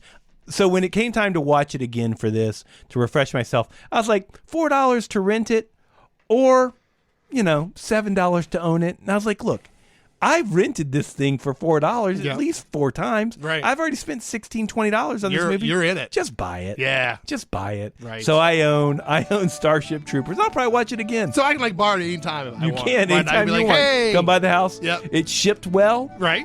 Shipped. Hey, but listen, you guys, we are so happy to be with you guys year after year after year, and we just want to let you know that we love you. And you know what? Maybe you can say it to us. Try it on for size. Thank you.